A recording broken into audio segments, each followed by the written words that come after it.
Don't touch that dial now. We're just getting started. Welcome back, my wonderful, wonderful viewers. And, God, you know what? I should really do, like, an intro for these. I would say, welcome to the Creepypasta Vault, but I believe that's another well-known YouTuber's thing. I would say welcome back to the files, but that is also another well-known YouTuber's thing. So, I guess all I can say is welcome back to my horrendous voice and my stuttering and my inability to keep tension. Or keep attention. I'm your reader for the evening, Fallout Sheppy. And I would like to introduce our first story, Funnymouth.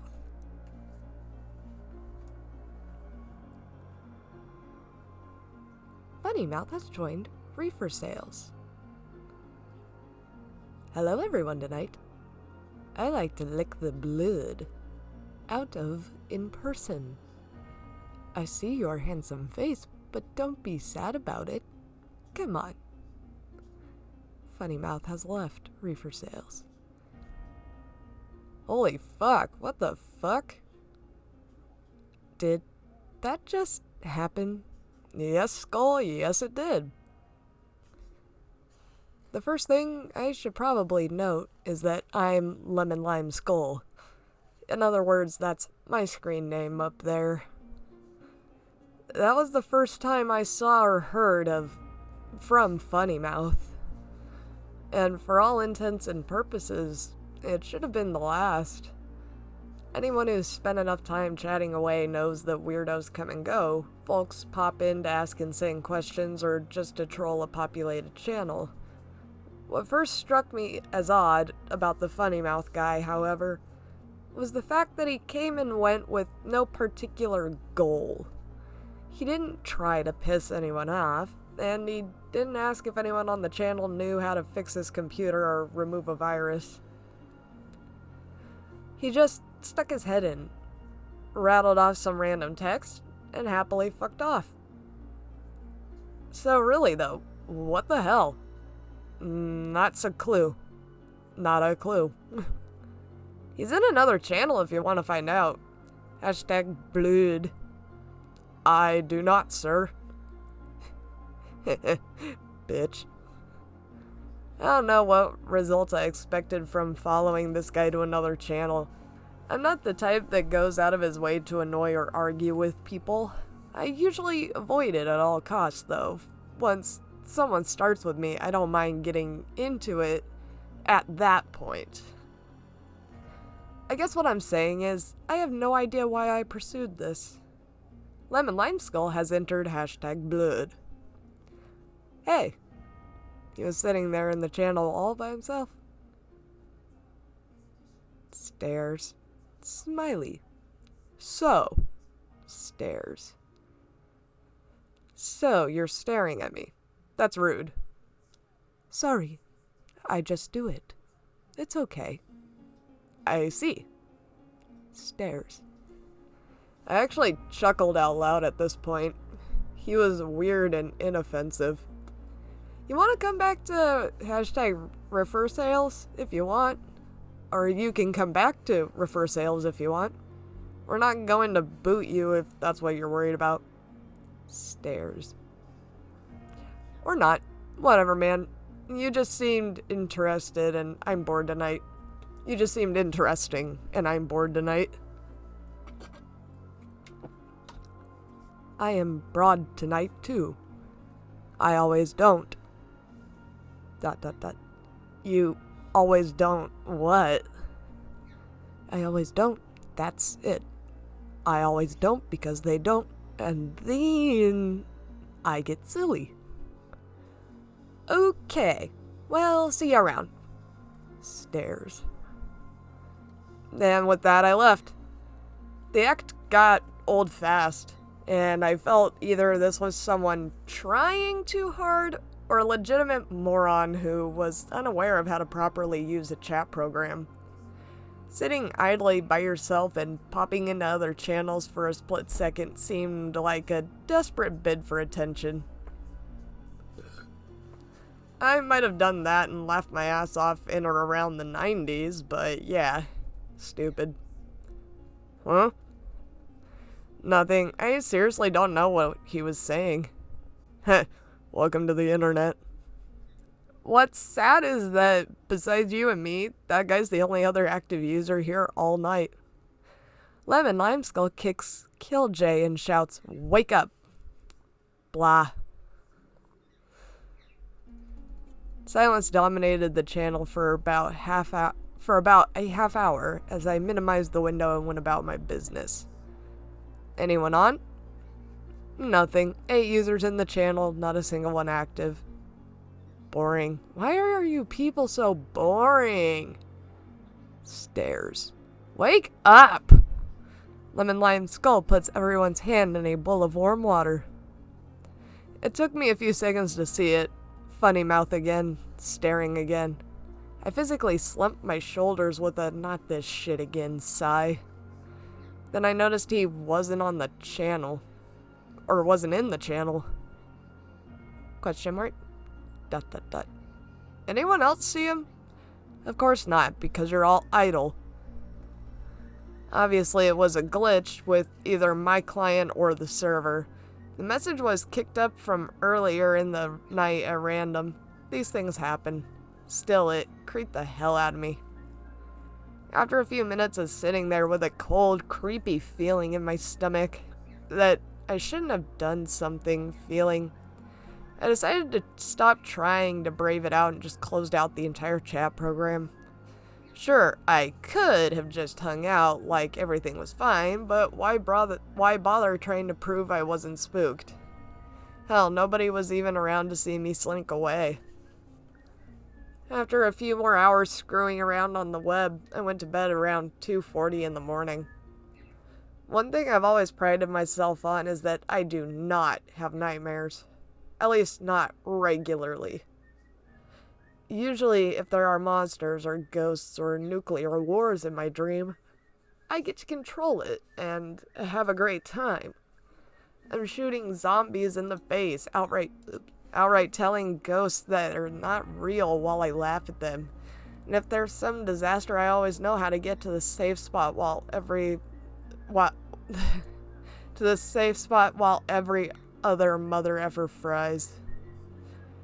I've had maybe 4 actual nightmares in the past 10 years, and yes, I'm completely serious. The first nightmare of my adult life was in 2005. I'd just broken off a relationship with someone who had been with someone else for over a year behind my back. That night, when I finally did get to sleep, I dreamt she was strapped down to a medical table while some sort of unseen, inexplicable creature sucked her brain out through an organic machine. The brain screamed ceaselessly. A second nightmare had me visiting a medical facility where they were experimenting with new methods of saving lives. There was a fantastic tour of this high-tech facility, lots of wonders of modern science, people in lab coats, etc. Then I was led to a room where 3 car crash victims had been saved by their techniques. This included a slowly rocking young girl whose face had been completely distended and hung around her chest, and a woman who was nothing but a cluster of twitching severed limbs, all held together by a drawn-out kite-like span of flesh. The third came soon after the second. I was being accosted by 2 people, one who wanted to insult me to no end, and the other who kept trying to pinch and tweak me in absurdly ineffective ways. Thinking I could control this dream like others, I set the 2 men against each other, thinking it would be a sort of poetic justice. Instead, the pincher became increasingly violent until he was pulling at the other's cheeks, grabbing his tongue with a fist and fiercely pulling at it until it came out. Then he pulled the fellow's eyelids until they distended in some grotesque prolapse. I suppose what I'm getting getting at is that even when I did have nightmares, I was never the actual target of any sort of horror. It has always been a kind of empathetic horror related to someone else getting brutalized. This night, however, was different. As soon as I fell asleep, I started dreaming. Basically, it was a recurring dream where I'm in the woods, just checking out animals and birds and generally acting chill. I lie in the grass and I look up at the sky. It's always a dream I welcome because even if I had a shit day, I'll wake up happy and ready to start over. This time, the script changed. I laid in the grass, but while I was staring at the sky, I felt something odd. It was cold, a squirming feeling on my neck. In the dream, I reached to my neck and pulled away the long, writhing earthworm. Earthworms disgust me. If I see one in the yard, I'll specifically get a shovel and heap dirt over it simply so I don't actually see it again. Disgusted but more or less content, I flung the worm aside and continued my dream. Then that feeling again. Clammy, wet, wiggling against the side of my neck. I pulled another worm away. Again it happened. Throat dry. The third time, the feeling of confusion and dread became so overwhelming that I immediately snapped myself out of the dream. That's what usually happens when shit gets real in my dreams. Game over. I figured it out, though. At least, I thought I had. In the waking world, I felt my neck and discovered a slick, slimy film on my skin. Logic dictated that I must have been drooling in my sleep. Nothing to be proud of, but not exactly terrifying either. My dreaming mind must have translated the icky feeling into an appropriate creature for the forest dream. Perhaps more unsettling, though, was the fact that the bed around me seemed to have indentations. 4 to be exact. It was almost as if someone had on hands and knees had been hovering over me as I slept. There was any number of reasons that could have happened, but from then on that night, I slept very lightly. Any little thing like the sound of a ceiling fan would wake me up straight away. I had no real interest in going back to the woods that night. When morning came around, I got ready to take off, to get out of the house and shake the cobwebs out. I only planned to check my email real quick to make sure I didn't have any pending transactions or questions I had to answer. Surprise. From Funnymouth at blood.com. I had a good time to talk to you. It can be fun again. You'll see what. I don't like stop it. As you probably recall, I hadn't given this asshat my email address. However, logical answer someone else on the channel must have. He obviously came back to refer sales, asked someone who I was, and that douchebag completely betrayed me, knowing I don't give out my personal contact info. Although, the email was dated 2/40. That was pretty much the moment I went to bed, when everyone on the channel was still idle. Even though I well and truly knew I was taking some sort of bait, I responded. From Charles Watts to Funnymouth at blood.com. Yeah, bro. Not exactly sure I want you emailing me. It was clear and to the point. There was no mistaking the message I was sending. And though it was snippy, I wasn't goading him. It was clear and to the point. There was no mistaking the message I was sending. And though it was snippy, I wasn't goading him into replying by starting a flame war. But of course, from Funnymouth. Come on, don't be so sad about it. I know you can like it. We'll have fun a lot of the time. It's okay even. And with that, I blocked his address. Really, I should have done that in the first place, but I still had some sick sort of interest in exactly where this was going. Maybe if I put my foot down, he would admit he was just screwing around and call me a humorless wet blanket. When I saw it was just the same old bullshit, that gave me the green light to go ahead and shut the guy out. For what it's worth, you can relax at this point. The blocking stuck. There was no follow-up messages circumventing the ban. After a few minutes, I assured myself that was all over, and I went about my day. It wasn't until I got home at dusk that cold, squirming feeling in my stomach started all over again. And I had no idea why. Well, that's not entirely true. I had some idea. I checked my email. Nothing from Funnymouth. However, there was an email from George. From George G. Hey, reefersales.com is fucked up. I can't get shit to load. When you're online, please take a look ASAP. Peace and carrots, George. Blood lol skeletons added by lol skeleton. What the fuck? What the yeah, okay. Sorry, didn't mean to. Yeah. I let out a string of curses. Downtime meant lost sales, and I had been out all day with no way for George to contact me. If I had been a little less strict with my personal info, he could have just called me. I loaded the site and waited for some sort of error screen. Instead, it began to reroute to another page. Blood.com. From Charles Watts. Yeah, I see. It's redirecting to a website with a giant pixelated face with a messed up tongue. I think it has to be that Funnymouth POS. Did you give him my email with the domain in it? From George. It's a 404 page, not a redirect. I want what you're smoking. All I get on blood.com is a coming soon notice. I didn't give anyone shit. George. From Charles Watts. Har har har, funny. Then George emailed me a screenshot of the site giving a 404 error, along with the coming soon notice for blood.com. He could have easily faked them, but why? I mean, if this was some sort of joke, it was pretty abstract and I didn't get it.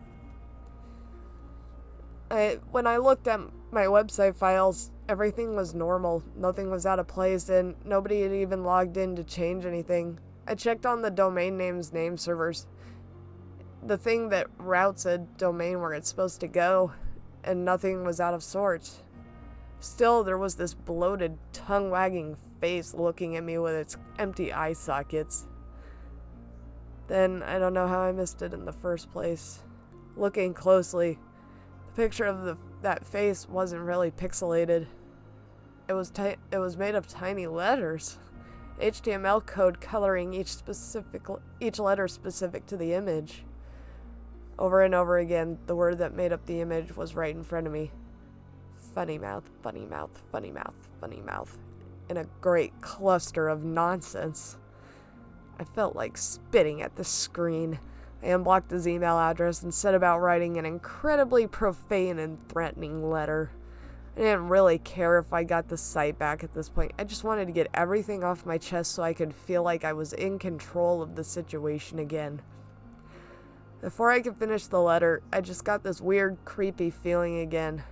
That no it couldn't be feeling where you know that you're being absurd, but at the same time you know you're right. I stopped hacking out my death threats and checked the inbox. From Funnymouth. I see your handsome face. Hello, buddy. Come on. Hello. Hello, hello, hello, hello. I don't want to not. I don't think about it, please, though. I see your handsome face. Not only was that feeling correct, the feeling that he had already emailed me the minute I unblocked him, but it seemed he had steadily been emailing me nonstop since I'd blocked him. 10 more letters arrived just within the time span it took me to reply. From Charles Watts. Fucking stop! I was getting a stress headache. My heart was pounding, not from fear, but rage. This was probably the most absurdly infuriating person on the internet, and that's saying a lot. Thankfully, the string of letters did indeed stop. Tried to calm myself down, breathing deeply, but it didn't seem to take. I was still incredibly pissed. Slowly, methodically, I sent him another note. Hi, I don't understand what you're saying, and I do not understand what you want. I think there may be a language barrier. Is your first language English? I think you have done something to my website, and I would like you to undo it. If you are mad at me, I did not intend this to happen.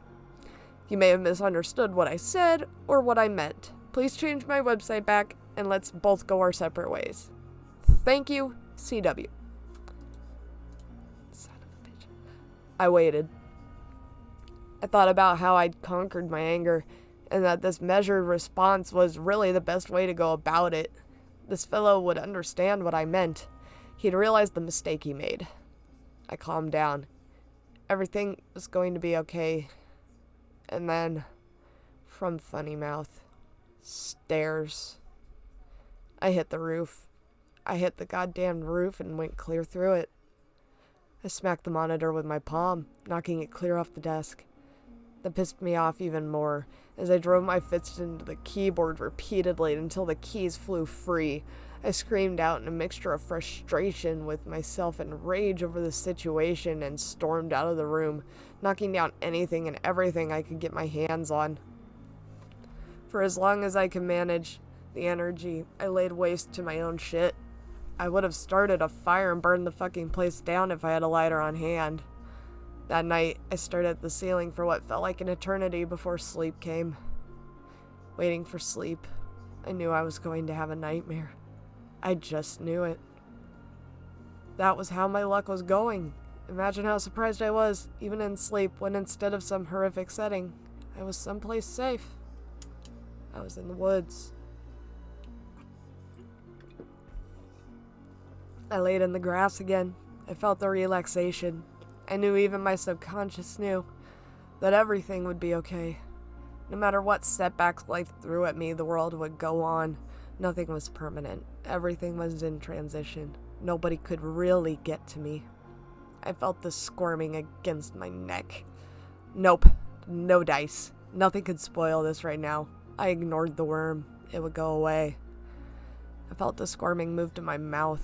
Now, I couldn't will myself awake. Every other time I'd been able to decide to wake up, but it seemed like that opportunity had now passed. Then it wasn't a worm. It was a finger. Then another. Then more until 4 slimy, squirmy digits were locked around my teeth, clutching my lower jaw. It didn't hurt when it happened. It was just sort of like a pop. More pressure than pain. It was quick, and before I even knew what was going on, it was over. Then I managed to force myself awake. I sat up and got to my feet in complete darkness. Feeling my way around the walls, I made my way to the bathroom. There, I finally flicked the light switch. I stood before the mirror, rubbing my eyes as the harsh light blinded me. I stared into the mirror for minutes on end with no reaction, no feeling, no thought. Then I smiled. Smiled as best I could now that my jaw was completely broken, hanging loose around my neck. My tongue lolled out listlessly like a paralyzed, gooey slug. My teeth weren't rooted in anything but threads of flesh, and I could pull them out by hand with about the same discomfort as a needle prick. I laughed, the halting sound coming out like a gurgle of backed-up sewer drain. What a handsome face! What a funny mouth! A funny mouth! A funny mouth, funny mouth, funny mouth. Lemon Lime Skulls joined Refer Sales. I see your handsome face.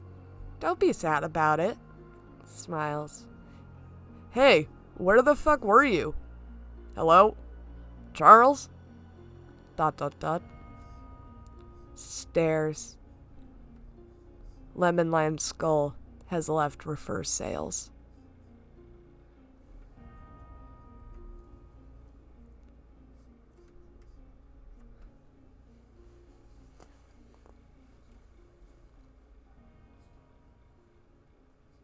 I forgot that Slime Beast can actually write some good stuff. And you know, if I weren't such a stuttering moron and didn't let my dyslexia get the better of me half the time, I probably could have read that ending a little better. But you know what? Fingers crossed. I think I'm gonna make up for it with our next pasta. Let's see what pops up.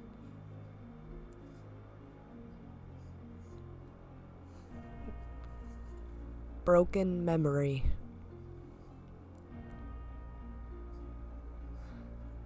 I owed it to him, I suppose. He was my best friend after all. And he had always been there for me when I was in trouble. 6 months ago, Mike's uncle had died after a year or so of illness. Mike took the news hard. The man had been like a father to him. It had taken him those 6 months to build up the courage to head round to his uncle's old place in the country and get his affairs sorted out.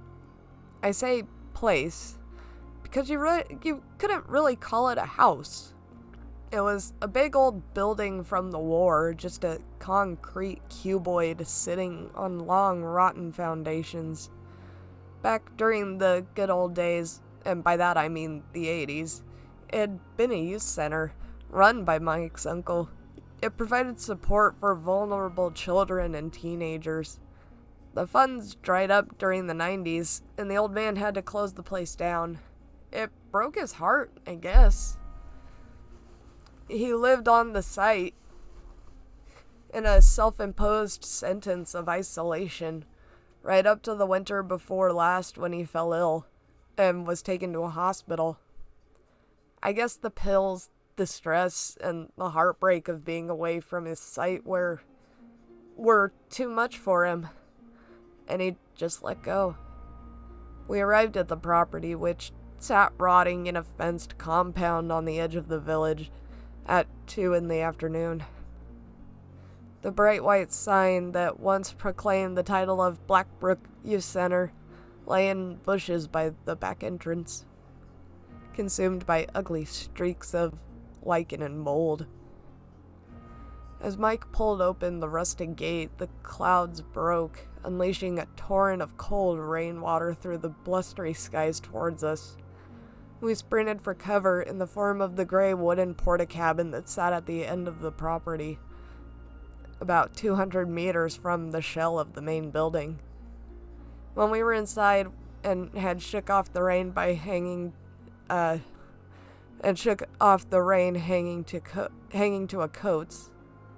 our coats. God, it's written so weird.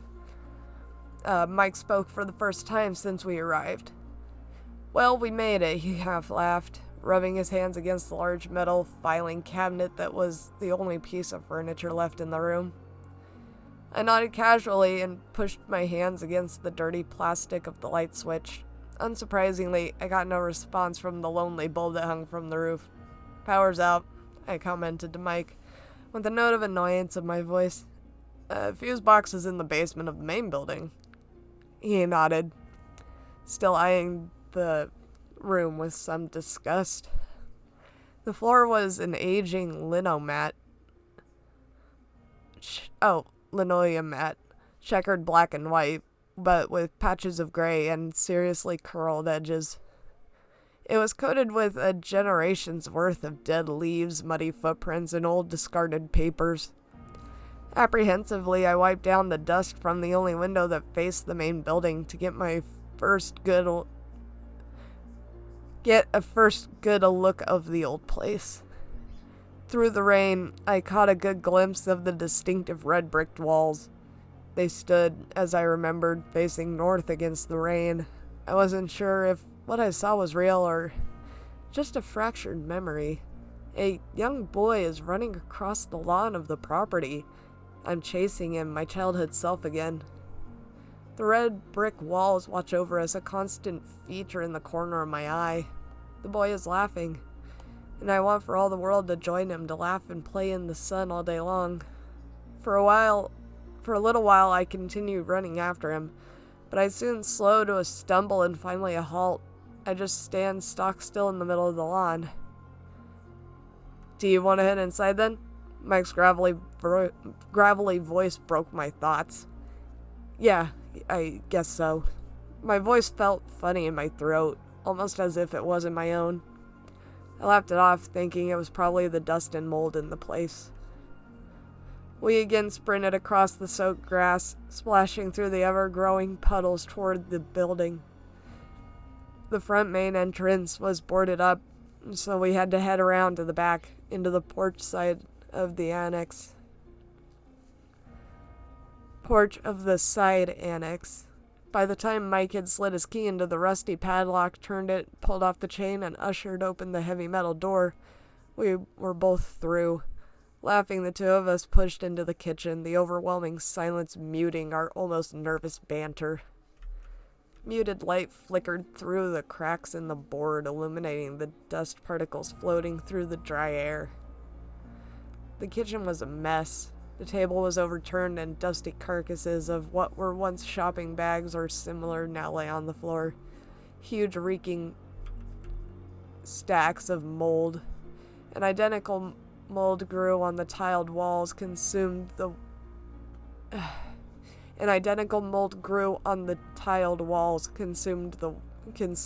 once spotless surfaces. Under his breath, Mike muttered something, possibly a swear word. I looked around at him, but he was already pulling open the door at the far end of the kitchen, and he headed through it. Next was the hall. It was in a worse state than the kitchen, with tears in the walls, roof, and floor. Cobwebs hung from every surface, clinging to the mildew-stained wallpaper, and strung around the rotten beams and floorboards. Again, I tried the lights. Still nothing. I'll head downstairs to see if we can find a fuse box. You take a look around. The office is somewhere on the second floor. Mike was confident in his voice, but I could tell by his screwed-up face something was nagging him. With a quick nod, I gingerly skirted the holes on the floor in the floorboards and headed off for the staircases to my left. I heard Mike muttering slowly as he headed off in the direction of the basement entrance. My footsteps echoed around the staircase like gunshots in the otherwise unholy silence.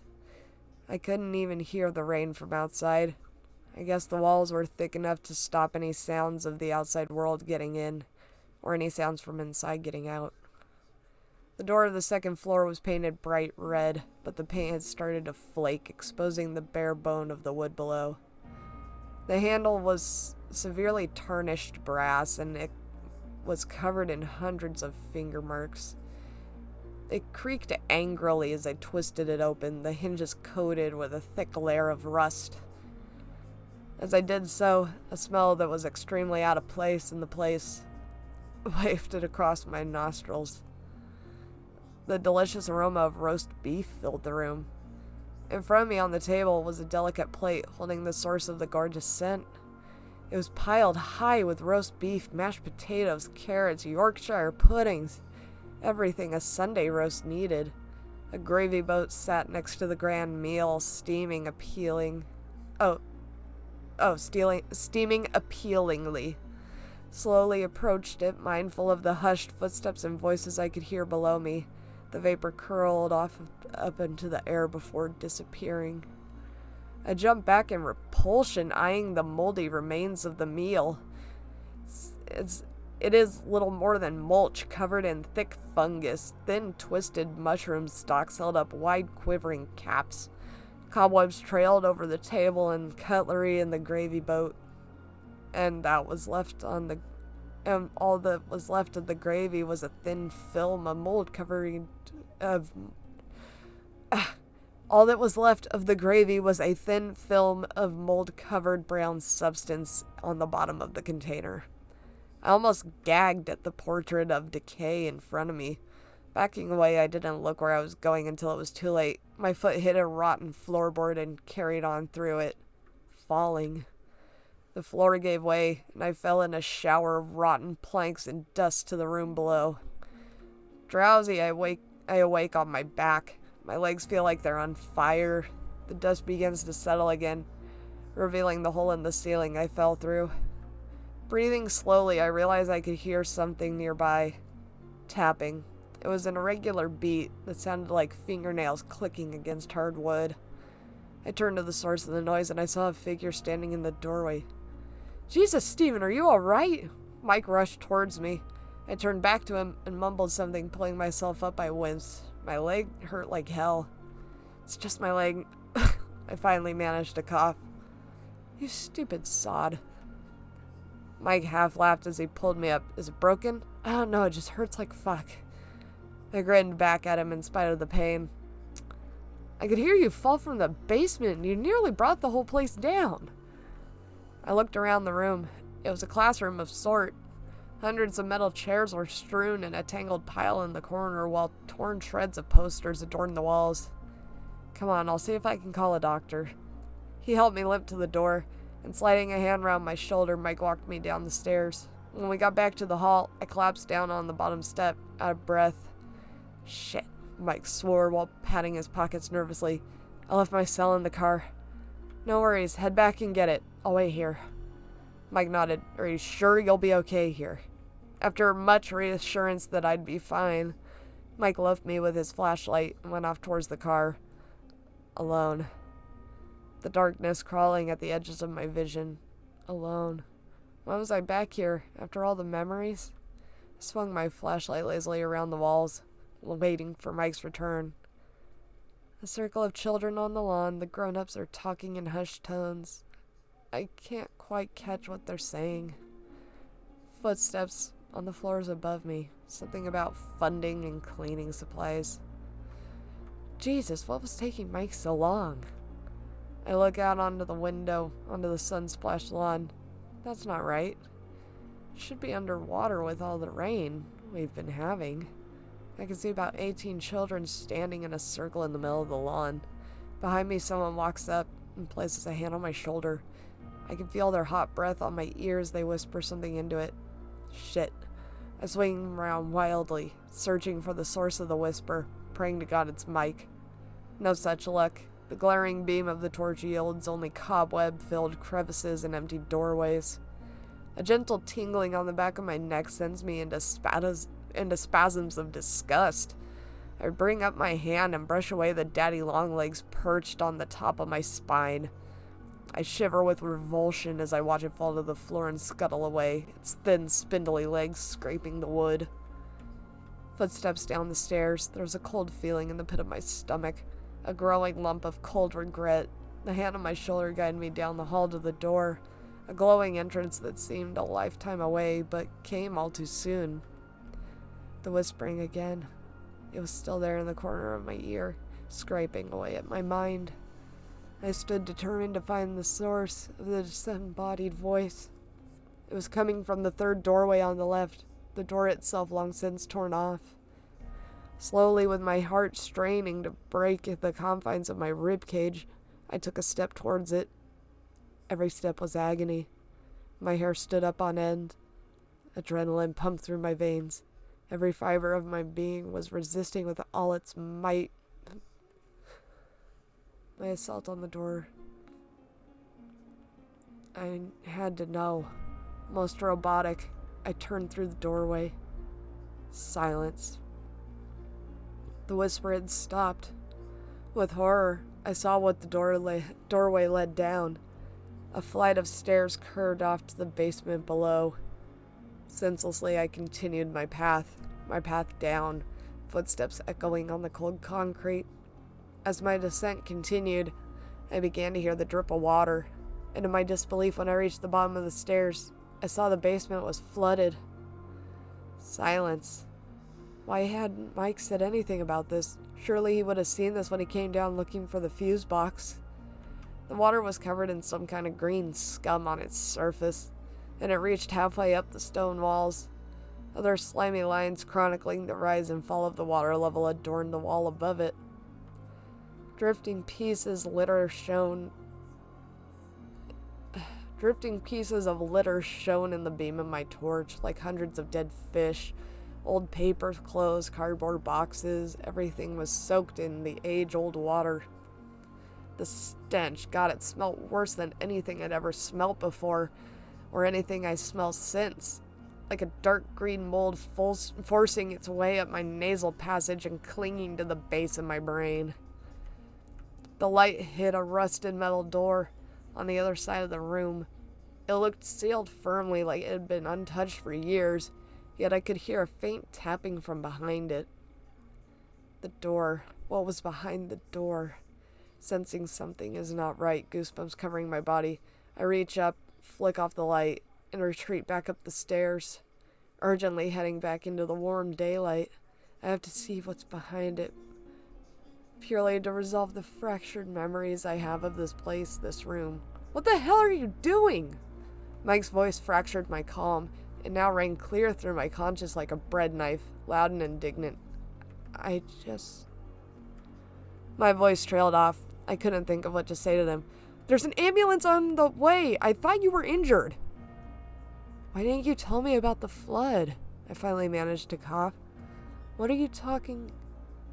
Mike suddenly stopped, cut off halfway through his sentence. I finally turned around to see why it was taking him so long to reply. He wasn't there. Jesus, Mike, where the hell have you gone?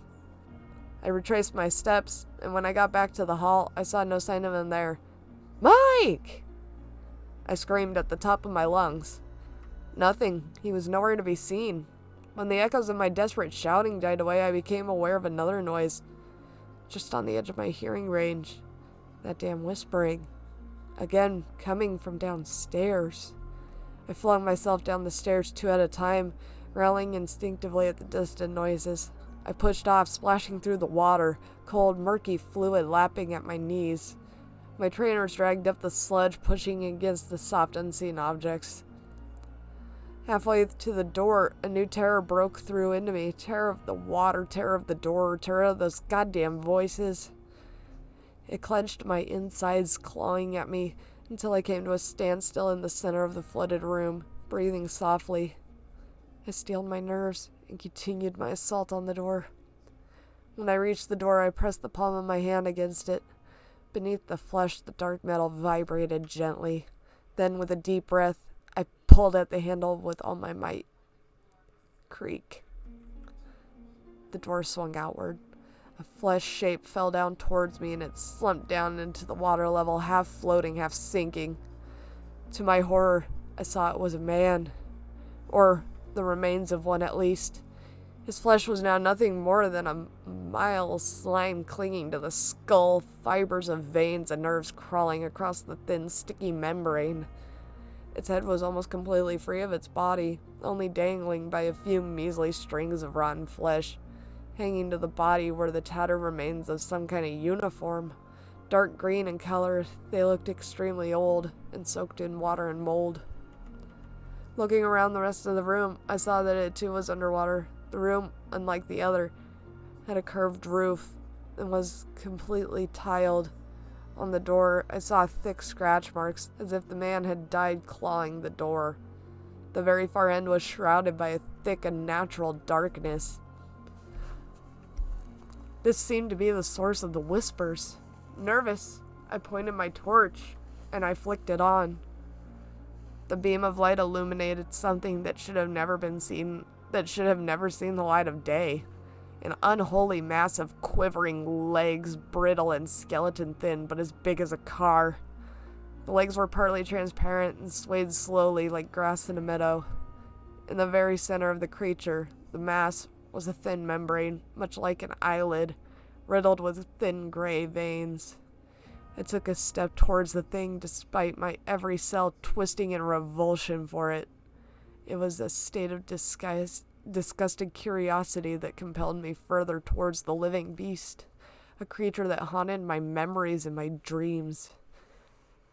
As I got to the 6th or so step from it, the thin membrane drew back. It revealed a slimy lump of flesh, a human face. Covered in the creature's bodily fluids, the face, that of a woman, seemed to fuse with the creature's membranes at the base of its neck. I took one final fateful step, and as I did so, the head stirred. It looked up, opened its eyelids, fixing me with those great empty pits, filling me with disgust and despair in equal measures. Then it started to whisper. that was alright. But I don't know, I didn't think that one was very good. Very, anticlimactic. Let's see if we can get a better one. Okay, this one seems to be rather short. Sorry, I'm trying to pop my elbow.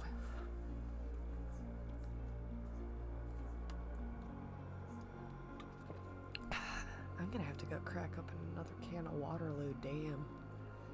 What time is it? I will be right back. I'm going to get another fresh water, because mine is almost out. If you're listening, go to the bathroom. Take a moment. Do whatever.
I also got me something to snack on after we read this story.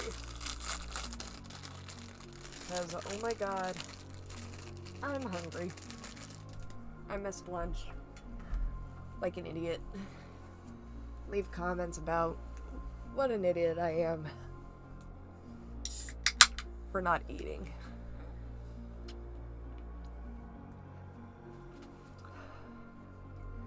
This one seems interesting. It's rather short.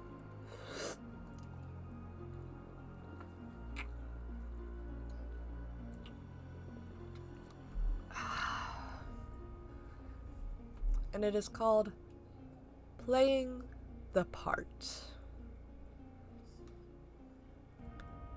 I'm always playing the part.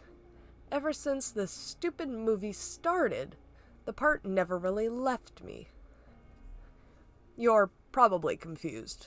Should I bother explaining? Honestly, all you'll do is ridicule me. Oh well. All the people I would confide in aren't exactly around. If you have a few minutes, I can tell you a story that will drive you crazy. Trust me, I mean that. It all started because I was desperate. See, I'm an actor. Or I was, at any rate. Except, I haven't had a role in over 2 years. I had a part in one of those big movies. It was filmed for nothing and grossed way too much to be healthy for the average person to have at one time. I'd been riding on that. But my addictions to fast cars, hot women, and cocaine wasn't exactly feeding the piggy bank. It started to dry up faster than it took me to ruin an intern's life on a set.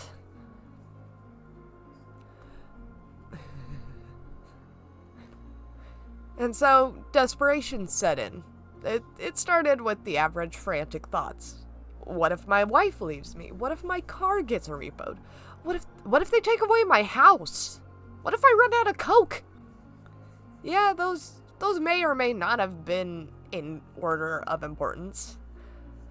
So I scrambled, reaching towards the bottom of the barrel for the part to feed the pig. I would think I'd find some romantic comedy or buddy cop movie to satisfy me, but no. I found a slasher flick. Yay me, fake blood that makes you itch and makeup applied by kids that were practicing on mannequin heads 2 months ago. But something was different about this one.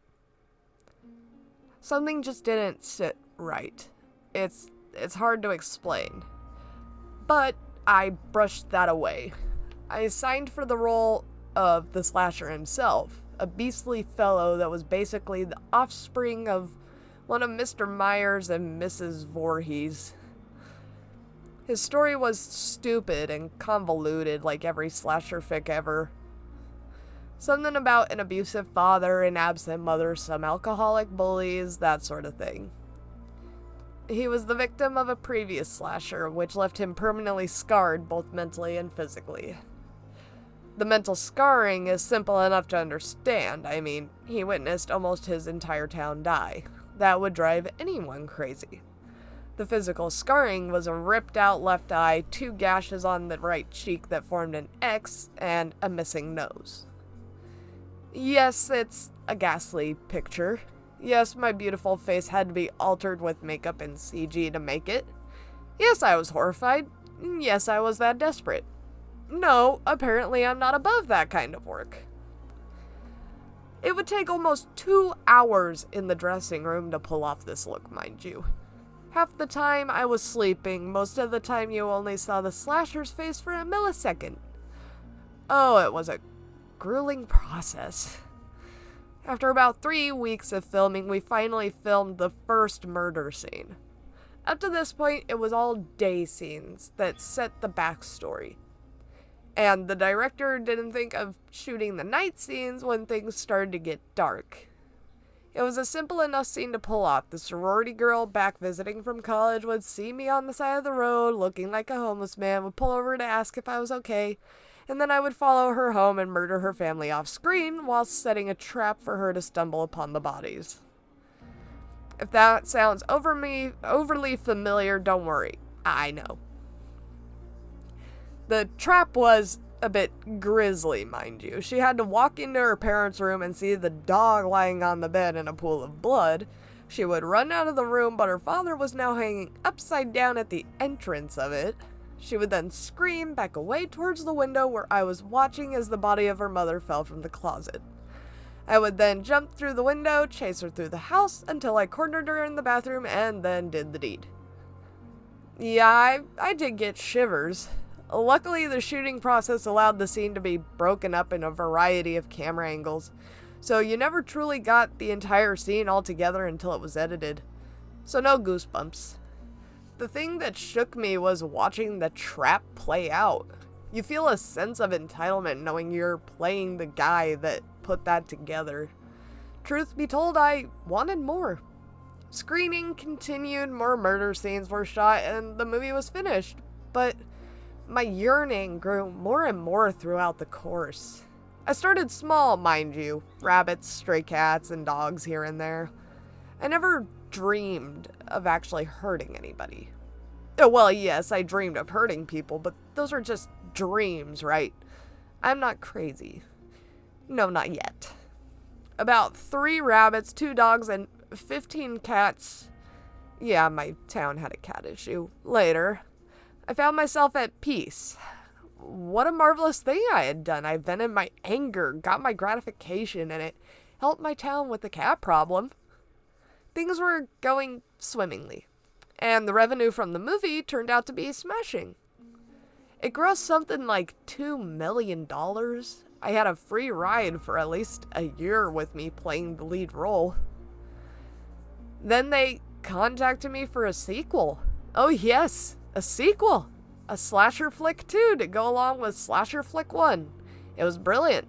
I jumped at the chance to play the role again, and I felt at home in the makeup and prop clothes the character wore.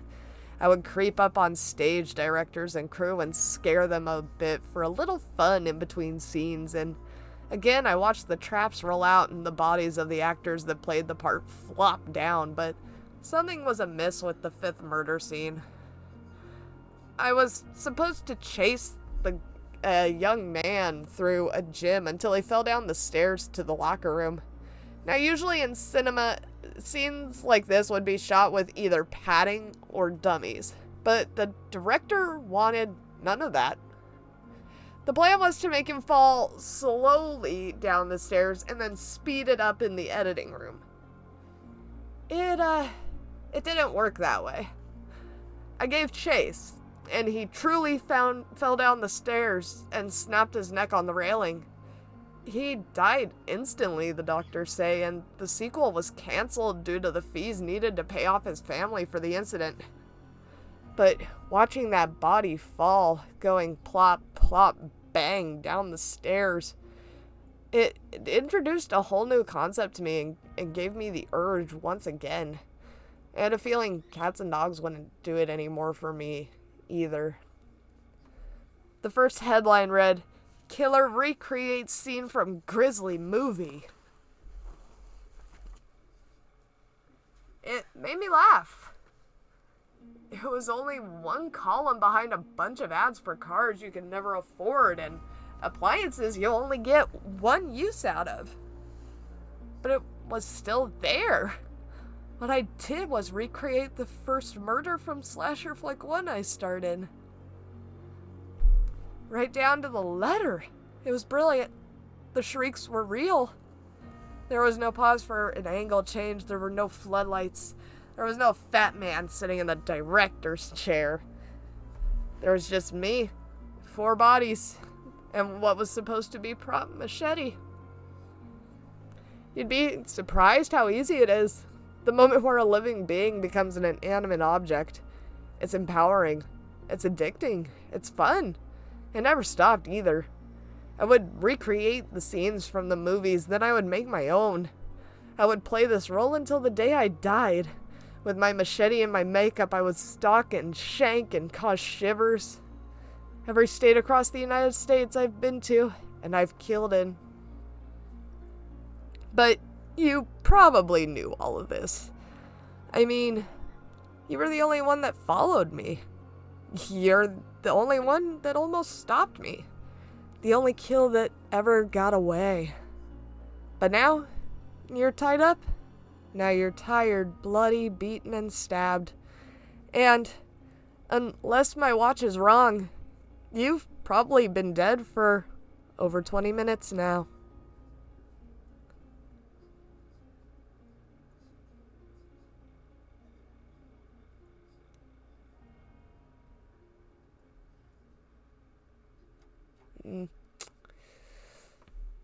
I give that one a 6 out of 10. It's not bad, but it's not great, you know? It was decent, but you could kind of tell where it was leading. Ooh, he starred in a slasher film. Now he's a slasher himself, as if that's never actually ever happened. Like, there are people who have attributed their psychosis and their murders to Rob Zombie's remake of Halloween. So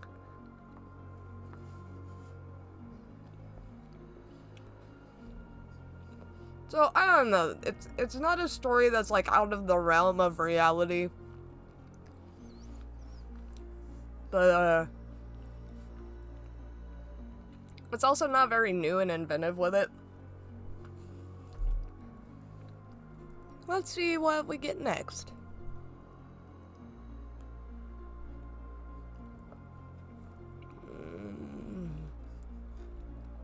This one's kind of long.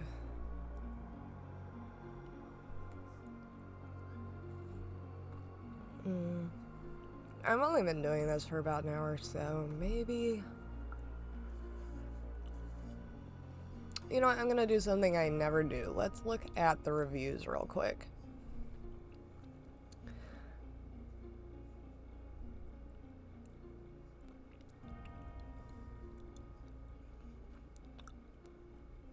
Okay. So, this one's very mixed. This one has very mixed response. So... let's try another one. Alright, this one seems really short. This one is called Hanging Gardens, which are beautiful. You should really look them up on Google. They're awesome. They say that these woodlands contain a path to paradise itself. It has been a long way to reach these mythical gardens. My knees are scraped and bloodied from the various thorns nipping at my legs along the path. The fuck? I'm sorry. Fuck me. Of course somebody orders stuff while we're on lockdown. Great, so I have something I have to do this evening. Snakes and sirens were attempting to seduce me with their hypocrisy, but I refused to heed their calling. I was a pure at heart, unspoiled by all the temptation and evil. My path was blocked as something was swaying back and forth from a tree.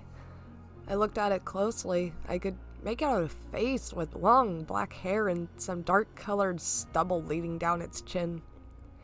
Its head was cast down with closed eyes. It was a dead man hanging from a tree. I walked closer to it in disbelief and fear. What would a hanged man be doing here on the trail to heaven? I looked at its face when it suddenly jerked its head up toward me. I jumped back in shock. The man opened his eyes, blank and pitiless, before they focused themselves on me. He opened his mouth to speak, quiet and choked, and whispered this: "Perfection is the great abyss.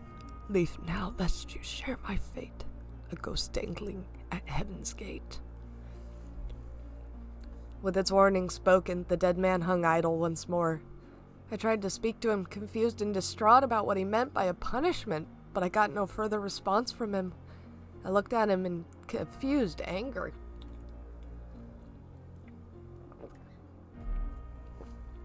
What was there to fear about paradise? I certainly am not on the wrong path. As he had mentioned heaven, I was free of all man's sins and malice. Surely they could let me pass. Maybe the man was a sinner and was being punished for trying to reach the gate? Reach grace? Not heeding the deceased man's warning, I started to walk past the hung man, pushed on by curiosity to find out why he would have spoken such a thing. Surely there was nothing to fear. I walked through the sycamores and the bushes. My knees scraped once more from the wild, torturous prickles. Feeling something not unlike that of 1,000 tiny quills of a porcupine seeping into my legs, I can only hope that whatever lied at the end of this path would be worth it. I disregarded the serpent's temptation and trickery. I walked past the trees to the clearing and found it at last. The pearl doors. I slowly walked towards them with caution, remembering what the man who spoke to me warned. The doors had a latch, and there was a gate aside them. I held onto the gate and looked through to see inside of the divinity before going in. The view was marvelous. Inside there were large grass fields, aligned with a graceful night sky. The stars shone brightly around the blue orb that was the earth itself. I looked around and was awestruck at its divine, stunning beauty. I kept looking through and through at its elegance, but one thing troubled me greatly. There was not a single person inside. With a small amount of hesitation, I wrapped my hand around the latch of the doors carefully. I tried opening it, foolishly expecting it to simply open with a gentle pull, but it did not budge. I tried pulling harder and the door stood firm in utter defiance. I finally pulled with all my might and suddenly fell back onto the ground. I looked at my hand, and it held the latch inside my palm, but the doors remained unopened. I cursed under my breath and held onto the bars futilely.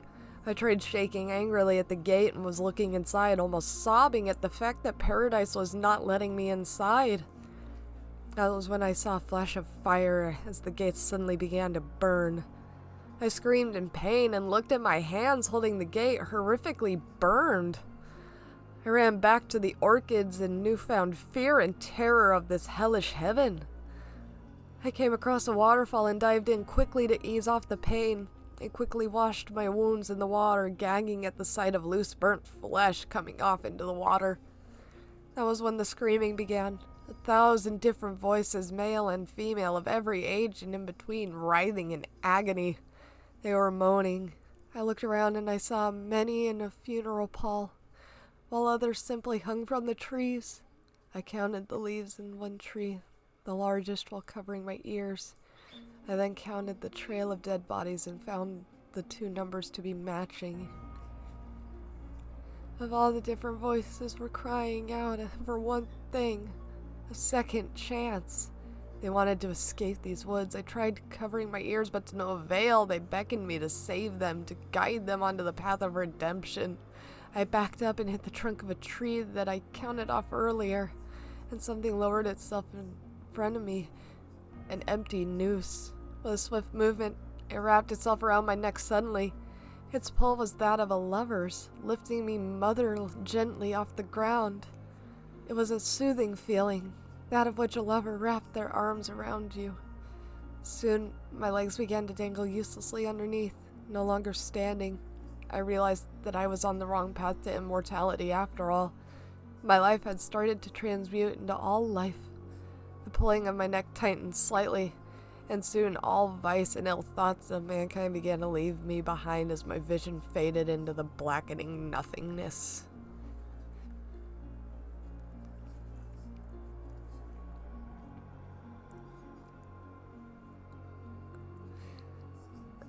I agree with this comment. I was expecting this to have something to do with Babylon.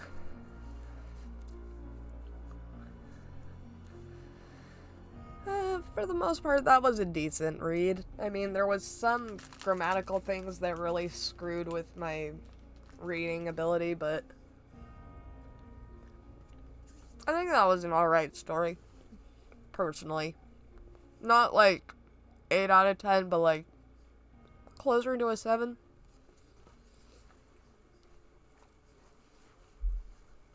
It's like, it's good, but I feel like it could have been a little better.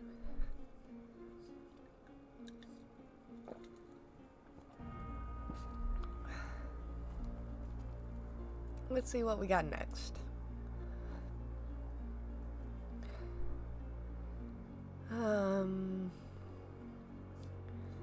Killer of Fowl. This is a kind of long one, it looks like. Alright. Killer of Fowl. Why is this happening to me? I'm not a bad person. I've never hurt anyone. Hell, I've never even cheated on a math test. So why is it here? Why did it choose me? I'm in the hall closet on the 2nd floor, while that thing wanders around my home, searching for me. It's the only place I can hide. The only place I feel safe. I don't plan on staying here long, just long enough for it to pass by me. Then I'll make a run for the front door downstairs. I'd only heard bits and pieces of this thing, this killer. I heard about it on the news, but I never thought I'd come face to face with it. But here I am, sitting in a closet, hiding from it. But why? I didn't do anything. It's not fair. Oh God, I hear it coming up the stairs. Heavy footsteps, followed by a loud echoing thud. It's upstairs, at the end of the hall. Please, I don't deserve this. I hear slow footsteps. Something dragging against the hardwood floor heading my direction. My heart feels like it's going to pound out of my chest. My breathing is so heavy that I have to cover my ears to keep from making a sound. Oh, my mouth to keep from making a sound. I can't let it hear me. I'm not going to die here tonight. It's getting closer. God help me. It stopped. It's at the door. My heart skips a beat. It knows. It has to know. I've never felt more terrified in my entire life. I see the shadow of its peering underneath the door. I can't breathe. I can't move. I'm frozen in fear. My heart nearly stops as I hear a splintering thud against the door. I almost scream, but I manage to stop myself. Another thud harder and louder than before. It's trying to break down the door. It's trying to get me. No, this isn't happening. This has to be a nightmare, or someone is playing a cruel joke at my expense. Maybe I fell asleep on the couch watching the news. Yeah, that's it. I'm dreaming. This isn't real. I almost scream when yet another gut-wrenching, wood-splintering thud echoes in my ears. I'm not dreaming. This is all too real. I'm trapped in a closet with a killer trying to break its way in, trying to get to me, trying to kill me. I'm cornered. I'm helpless. I'm afraid. No, I'm terrified. It's hammering against the wooden door with all its might, trying so desperately to get through to me. The flimsy wooden door, the only thing separating me from what I can only imagine is a painful and gruesome demise. But with another eardrum-splitting, trauma-inducing crack against the door, my fear dissolves into hate. Every bit of terror that consumed my very being is now drifting into my subconscious. And from the shadowy blackness comes a flood of ungodly rage that's seeping into every pore of my body. Why did it choose me? Why has God abandoned me? Why am I not worthy of living? No, I'm not going to die. Not like this, not like a coward. I won't be another victim to this abomination. I'll be the one that fights back. I stand on my feet, glaring daggers into the flimsy wood that separates the closet from the rest of the house. The intruder continuing his vicious wailing on the door, small slivers of light shining through the wood, ever so slightly piercing the darkness that surrounds me. My heart is racing. The adrenaline courses through my veins. My breathing quickens and seems more like animalistic snarls. My fists clench, my teeth grind together, sweat pours down my face. There's no turning back now. With one last strike from the intruder, I make my move. I slam all my weight into the door, shoulder first, and the door tears from its hinges as I crash to the floor on top of it. Where's the light? What the fuck happened to the light? It's pitch black, nothing around me but darkness. My eyes struggle to make visible what lurks in the blackness that has swallowed me. No, this isn't my home. This isn't my small 2-story suburban home. It's not where I live. It's a warehouse. Or a factory. It's some kind of building with cement floors and walls. Every bit of the adrenaline-filled rage that controlled my very being is gone. The will to fight back against this murderous monster has drifted away. Just like my surroundings, my perspective of this situation is drastically altered for the worse. All I feel now is pure, unadulterated fear. I stagger to my feet, still alert of the danger that could be lurking in the shadows. The only real thoughts I'm able to process are questions. Questions that I want, no, that I need answers to. Where am I? How did I get here? Where exactly is here? Will I go back? Can I go back? Am I alive? Am I dead? But there came no answers. My eyes frantically searched the room, hoping to find something that can answer my questions. Anything! I find a row of industrial windows along the walls with moonlight from the outside shining in. Maybe there's something outside, a sign or something like that. Anything that will tell me where I am. I rush to the windows. What I hoped was salvation from this nightmare swiftly dissolves into horror as I scream at what I see before me. What should have been a visible look into the outside world was instead replaced with a mangled, bludgeoned body of what was once a human being, barely even recognizable. From its body structure, I can only assume it was male. A Caucasian male, maybe early teens, lying in a dark concrete room under a dim spotlight. Its blood and brain matter scrambled across the floor, its skull completely caved in. Every inch of exposed skin covered in black and blue bruising and spattered droplets of blood. The sight is so gruesome and sickening, but I can't bring myself to look away. I feel sick to my stomach with each passing second that my eyes remain glued to the body. But then I noticed it. By the limp, lifeless, and mangled body is a feather. A black feather. A crow feather. With every bit of strength in me, I pry my eyes away from the body and back away from the window. My eyes darting all around me, searching for anything that could be lurking in the darkness, but there's nothing. At least, that's what I think. It always feels like I'm being watched. Realizing that the windows are against me, I rush through the darkness, trying to find any kind of escape route out of this nightmare. All I can hear is my rushing footsteps against the cement floor, echoing off the walls of the building. I think my mind is playing tricks on me, though. It almost sounds like there are two sets of Fuck! I tripped over something. A pipe or a wooden baseball bat. Its weapon of choice. It's caked in a thick layer of what was once crimson red blood, fragments of teeth and bone embedded in it, with small traces of hair and what I can only assume brain matter. But why is it here? Why is it just laying on the concrete floor alone? And where was its wielder? I honestly don't want to know the answer to any of those questions. I just want to get out of here. But now I have means of a defense. And it has no means of attack. At least, I think. In every case I have heard of, the causes of death were always linked back to this bat, never anything else. I slowly pick up the bat. Its texture is sickening, but I'll have to get over that for now. This is for survival. This is all I have to defend myself. I can't be like the others. I'm the hunter. He's the hunted. I stand on my feet, but my right knee's a bit fucked up. I landed on it when I tripped. I can barely put weight on it, but I can't let that slow me down. I have to get away. I have to live. I start to limp more through the blackness, my senses only heightened by my will to survive. Oh God, please. If you exist, I'm begging you for a way out of this. Please, I'll do anything. Just let me live. I'm too young to die. Please help me kill this thing. Let me. What's that sound? It sounds like cawing. As I draw closer, I find the source of the noise. A murder of crows, hovering over a rotting corpse of one of their own. The crow seems to have been crushed or bludgeoned to death, and partially eaten. White masses of squirming maggots cover the mangled bird, slowly devouring it. And while the fly larvae devour the lifeless crow, its brethren feast on them. Oh God, this is making me sick to my stomach. No, actually, it's not nausea I'm feeling, it's pain. Oh God, it feels like something is stabbing me from the inside. No, clawing at the inner lining of my stomach. Oh God, it hurts. Oh my God, I'm on my knees with tears in my eyes. My agonizing weeps echo through the facility as I can't hold them back. Oh God, there's something inside me. While I'm curled up in agony, I can feel their eyes glued to me.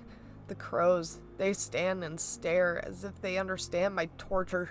I look up at them with teary eyes and they just stare back with blank expressions. But I can see it in their eyes. They're laughing at me, mocking me, no longer consuming the maggots, but gorging themselves on my pain and turmoil. I wanted to scream at them, but for reasons unknown to me, I can't. All I can do is push myself forward, find salvation. That's what I have to do. Find salvation from this hell. I can't be distracted by these birds or this unrelenting pain. I just have to get out of here before it can get me.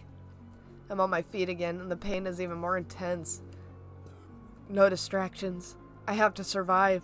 I venture deep into the darkness, leaving the ebony fowls to return to their feasting. The pain in my knee no longer concerns me, as I can barely feel anything other than the literal gut-wrenching agony I'm experiencing at this moment. Oh God, what the hell is happening to me? What am I feeling? What is going on inside me? I just want to go home. Please, someone just take me away from this nightmare. Oh my God, I can hear it. I can hear it murmuring in the darkness around me. It's here, but I don't know where. My eyes dart around every which way, trying desperately to pinpoint the location of the murmurs. The words are hard to make out, though. They're very incoherent. Something about numbers and feathers. I found it. I found him. He's right in front of me. After all the running and searching, I'm staring into the eye of this madman of legend, the psychotic killer, this monster. Some call him the Birdman. Others have just called him the Fowl. But law enforcement officials and media outlets have given him one title in particular: Foul-Faced Killer. Responsible for over 100 murders all over the country. His whole body is clad in blackness, from his black jeans to the black electrical tape that wrapped tightly around his blood-caked hands, to the black leather jacket, to the black hood that shrouded his head. But not his face. Oh no. That was hidden behind a mask. A black leather bird mask, with that elongated beak that stretched nearly a foot in front of him, open, as if waiting to ensnare something within it. In each corner of the forehead, and placed just under the chin were silver-studded straps. The only thing that shows any kind of humanity in this monstrosity is the eyes that peer through the jagged holes of the mask. The brown eyes of a human being that leered back into mine and filled me with great disdain. It's hard to describe the kind of feeling I'm experiencing right at this moment. It's sort of a mixture of absolute fear and pure excitement. I'm not sure if I'm terrified or possibly overjoyed at the moment. All I know is that he's there, and he's unarmed. I have the upper hand.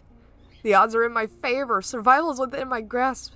Without a moment's hesitation, I rear the baseball bat I'm wielding, and as I went to swing, I heard the killer mumble one final phrase. I'm sorry. The bat connects dead center with his face, and he shatters to the floor into tiny miniature versions of himself. I act fast and begin to rain down blow after blow onto each of the miniatures, but it only keeps producing more small miniature versions of the miniatures. Desperately, I slam the bat down as hard as I can, over and over and over and over. Bits and pieces of them flying past my head with each blow, but they just kept coming. Why won't you all just die? No. Oh God, no. It was a mirror. All this time, it was just a mirror. Oh dear God, it all makes sense now. This place, the body, the feather, the crows, the pain, the denial, the anger, the bargaining, and now the depression of it all. This whole time, I've been trying to escape a monster, when I was only trying to escape myself. I am the Birdman. I am the fowl. I'm the foul-faced killer. I'm the killer of fowl. What's happened to me? How long have I been this way? Was I getting better? Or am I experiencing a Jekyll and Hyde complex? No, it was them. It was them all along. They loved to play tricks on me, making me suffer through a sick and twisted delusion, all for their own maniacal pleasures. The physical misery is not as satisfying anymore. They've moved on to psychological, till every last feather is gone. This nightmare will never end. Weeps in the darkness pierce my ears, a woman crying, and the pain is back. There's no escaping this hell. Only appeasing the cause will treat the symptoms. And I have no other choice than to accept it. I clutch my weapon tightly in my hands. It is my lifeline. It is the only thing that will relieve this agony. I turn. There's a young woman curled up in the corner, sobbing hysterically and bleeding from a wound in her head. I'm sorry. I slowly move towards her. Her sobs become more hysterical as she desperately tries to crawl for some kind of cover that does not exist. I'm sorry. I raise the bat over my head. She pleads for her life. I can no longer see a woman, only a worm, and the crow within me needs to feed. I'm sorry. I bring the bat down with all my might. A familiar, sickening, meaty thud echoes throughout the building, and a warm crimson fluid splatters my body. The worm falls silent. I raise the bat again and bring it down. More blood sprays my body, but I persist in my act of bludgeoning. I'm sorry. Please forgive me, it's the only way. I'm sorry. But there may be hope. You're dying for a noble cause. I'm sorry. When they're all gone, the world will be safe. I'm sorry. Just a few more. I know it. I'm sorry. 175 should be the end of it. I'm sorry. No more feathers. I'm sorry. No more pain. I'm sorry.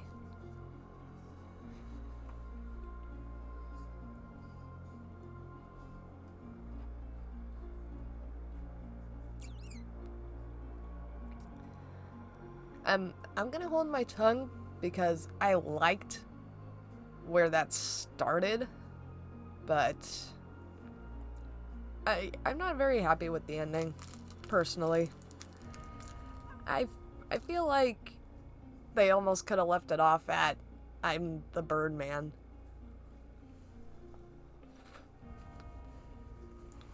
But nonetheless, it is definitely a good start. I'm not sure if this is this person's first story or not, but if it's their first, then oh my god, friend, you have a great start, honestly. This is good for a first story. Now, or even like second or third, you know? It takes a couple tries before someone finds their footing for anything, and that includes writing. I mean, I didn't start drawing, like, right out the womb, so I feel like this author is definitely going places.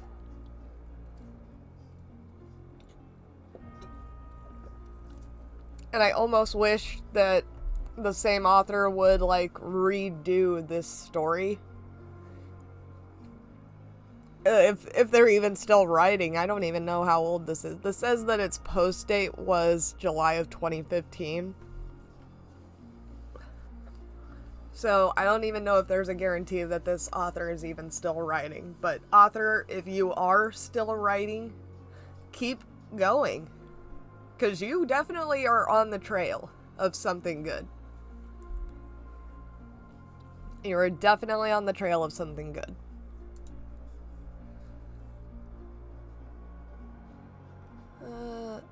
This one...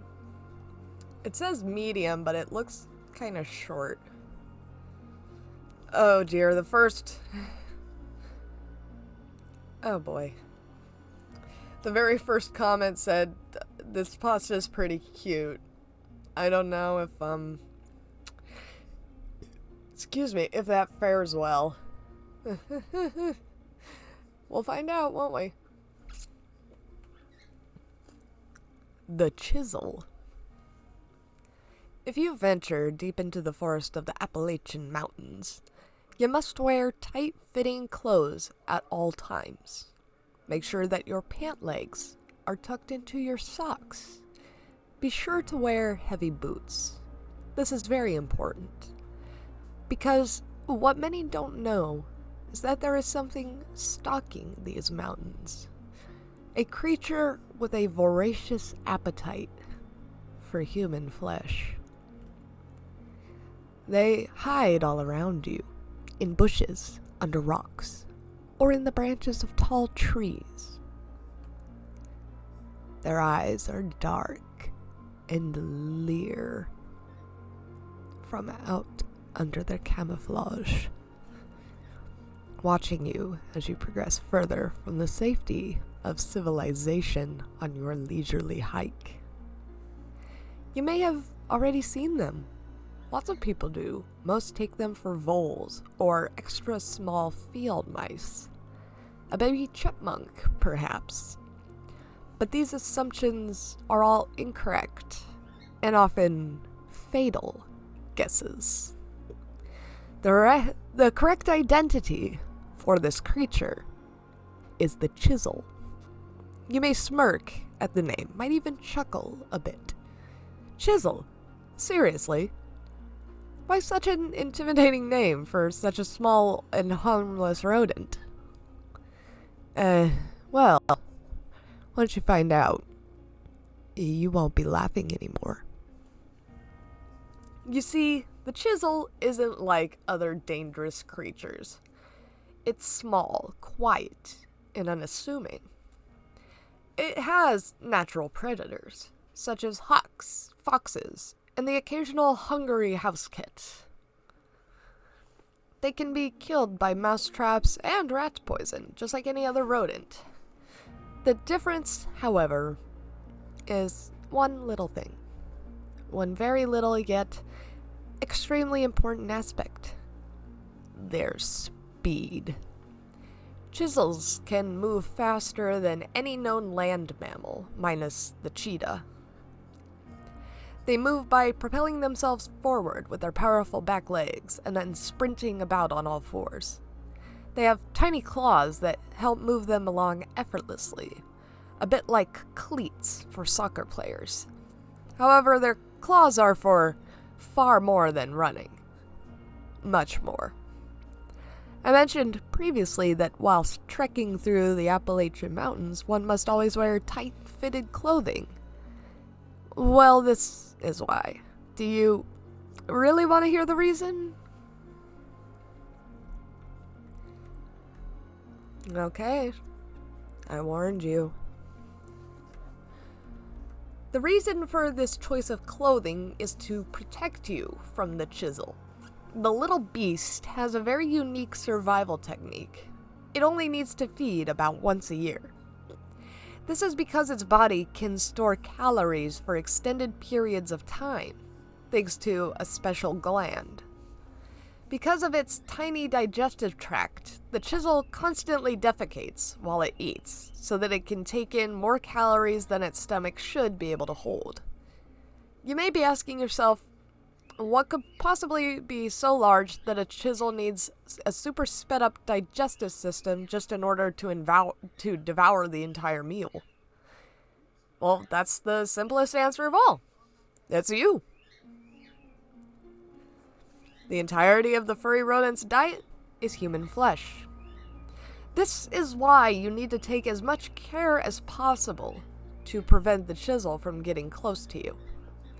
They usually try to get in via a hole in your shoe or a rip in your clothes, and like I already told you, they are fast. So if they do find a way to the surface of your skin, you won't even know it.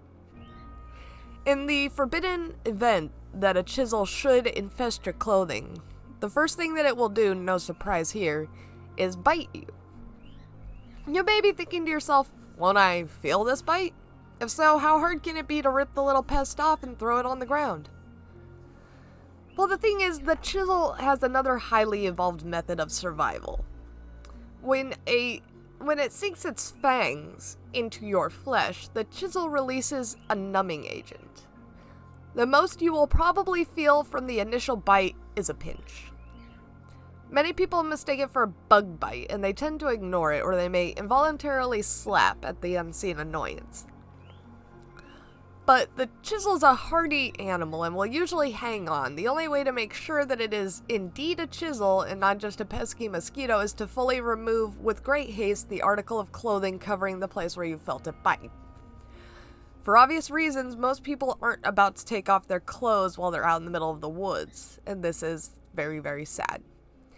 By refusing to do so, and by shrugging off any and all concern, they have unwittingly sealed their last hours on Earth. After the first numbing bite, the anesthetic begins to flow forth with ease, and the chisel can begin its grisly feast. The little rodent will burrow into your body as you continue your jaunt through the woods, devouring flesh and organ as it goes. You won't feel a thing. Most people only become aware of their fate hours later when they remove their clothes to shower and discover blood gushing from a hollow wound. They even begin to panic, and usually they try and call for help, but by this point, there's no one who can save them. Even in the event that help did arrive in time, their body is now festering with the feces of the chisel. Their once healthy body is now contaminated. Eventually, the little creature will start to run out of anesthetic. Thankfully, the pain is short-lived. The last thing most victims feel is a tiny form of wriggling under the skin, usually around the rib cage. The chisel is a connoisseur of bodily organs, and it will always save the heart for last. So if for whatever reason you decide to take a trip through the Appalachian Mountains, be cautious. It isn't the bears, cougars, or wilderness that you need to fear. It's the little creatures hiding in the brush right below your feet.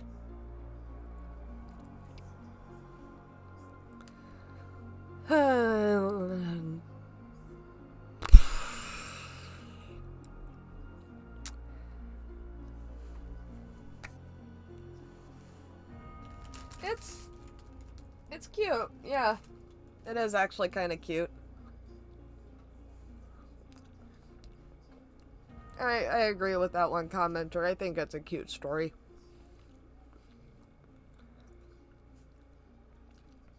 And again, it's kind of well written, so the person is probably like, what, 15 at the youngest? So it's pretty good. It's not scary, so that deducts points. But it's a pretty good idea. I could see this maybe more being like an SCP entry than like a creepypasta. Just because I don't know, it seems to fit more into the discovered, like, creature thing instead of horror story, but it's good. Again, not scary deducts the points, but I think it's pretty good.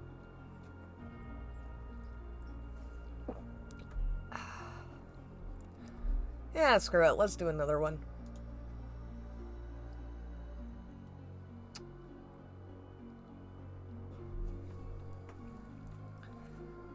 Alright, let's do this. Mr. Joe Chansley. I don't have much time, but I just have to type this up. I've been hurt pretty bad. There's so much blood, I think I'm gonna die. I'm so scared, but I have to get the message out. I just need to make myself heard before it's too late. I understand now, so many people disappear every year and not a trace of them is ever found again. This is what will happen to me, so it will be a waste of time searching for me. The creature, it's smarter than us, and it makes absolutely sure that it leaves not a trace of its horrible crimes. But today it made one mistake, or I did. Guys, today I saw things words cannot describe, nor can the human mind fully comprehend. I know my fate and many others too. It's too late for me, but not for you. My advice to you... shit! It's coming for me. I can hear it. It's in the house. Look, it doesn't matter what this thing looks like, so I won't waste my time describing it to you. I don't have the time, and believe me, you'll know if you see it. And if you see it, it will be too late. What's important right now is that you hear what I have to say. I know you guys love to be scared. Damn, so did I. I'm not gonna tell you to stop watching creepy films or reading creepy stories. Go ahead, it's usually completely harmless. That's not why I'm in this mess. Oh god, I just saw its face. That grotesque, sickening face. It fucking left me. I think I'm gonna be sick. It's still in the house, but I hid in the closet when I heard it coming down the hall, but I just know that it saw me. It knew I was there, so why the fuck did it walk away? I really don't know. It's toying with me. I'm having trouble staying awake now. I know I'm losing blood, but I can't remember why I'm in the closet now. That thing knows I'm here. It's just outside, but I'm used to it now. For some reason, it can't or just won't attack. It's watching me. I can feel it watching me. I don't know how long I've been in here now. I must have passed out. My leg feels almost twisted. I can't explain it. It hurts like hell. There's a large gash in my left arm and it won't stop bleeding. I know that thing is still outside the closet. I honestly don't know how much longer I have, but I don't think I'll make it out through dawn. If anyone ever reads this, know that I never meant for this to happen. And to my family, I love you all so much. This is why I won't say what happened to me or what I did. To those... One sec. Yeah? Fuck me. What's up?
To be fair, the story isn't good, so I don't mind. To those of you who are curious, I get it, but I can't tell you. I hear movement. Oh no, My final advice to you, live your life hell, explore, and have fun. Just, for heaven's sake, stay away from... This note was found at 206 Brainley Way, the residence of Mr. Joe Chansley. It seems he may have had some sort of episode and fled from his home. He has been missing for several days. Investigators are currently underway.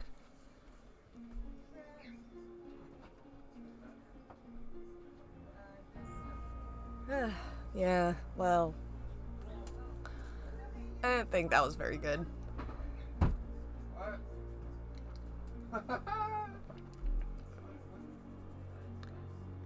Oh, you missed it. Spice was on the baby bird's cage.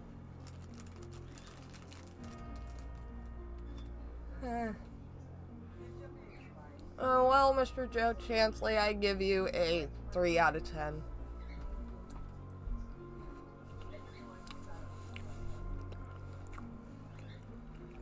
That went nowhere. And it wasn't that creepy. I probably read it creepier than it actually is.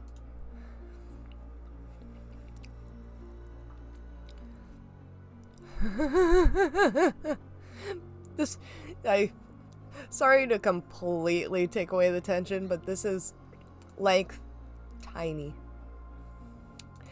That's cute. For a website called Creepypasta.org, the fact that they have a length tiny. Hey, hang on, I gotta say it with the right word. Or the right, cadence. Tiny. This one is called The Wonder of Tubers. So wait, what, like me? Or like Markiplier? Because there's 2 different levels. I am on the very lower one. Ever since I was young, everyone has commented on the fact that I look just like a giant potato. Strangely, they've never considered the possibility that I am a giant potato. I was born in an abandoned thriftway just 1 mile from a local nuclear meltdown. My skin was spotted with deep, wet holes. Those were my wonderful ear tubers. During that time, I was quite content just listening. It was so peaceful, but then I sprouted my first eye tuber and saw how complex the world really was. I needed to explore it, but how? Limbless and round, it seemed impossible. Well, fret not, dear readers, for soon I would discover the miracle and majesty of tubers.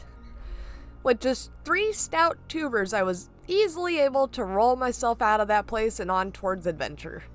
Much later, I would encounter my first humans, a gang of children playing in some fields. I watched them, saw how they moved, propelling themselves on 2 legs and happily grabbing each other. When they left, I felt so alone. I wanted to do what they did, and soon found I could. Once again, with the magic of tubers, I sprouted 2 thick appendages for legs and 2 long squishy ones for arms. I stood about 7'5", and I was glorious. When the children returned to play, I was ready to join in. They sure were surprised to see me. I chased them through the fields for hours. They cried and screamed, and I listened so carefully, and soon I was crying and screaming right along with them. We taught each other so much that day. They taught me the importance of companionship in this cold, cold world, and I taught them how to grow those wonderful tubers. On their hands, their feet, even their eyeballs. Big, gushy, bony tubers. They're still out there playing with their tubers. They've gotten so good at it that they barely look human anymore. All they've bothered keeping is their screaming holes, which they exercise constantly. I scream back as a courtesy.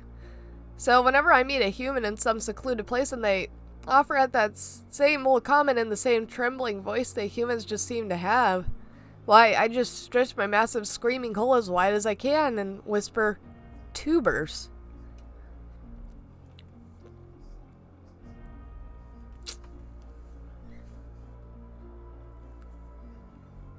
I probably have unpopular opinion, but I like this one. This one's good. This one actually kind of got me just a little bit. Mostly because I'm wondering if the gushy bony tubers that he sees are broken bones from them, say, falling down the hill or something. Or if he broke their bones himself? I don't know, but I definitely like this one. This one got me more than the other one.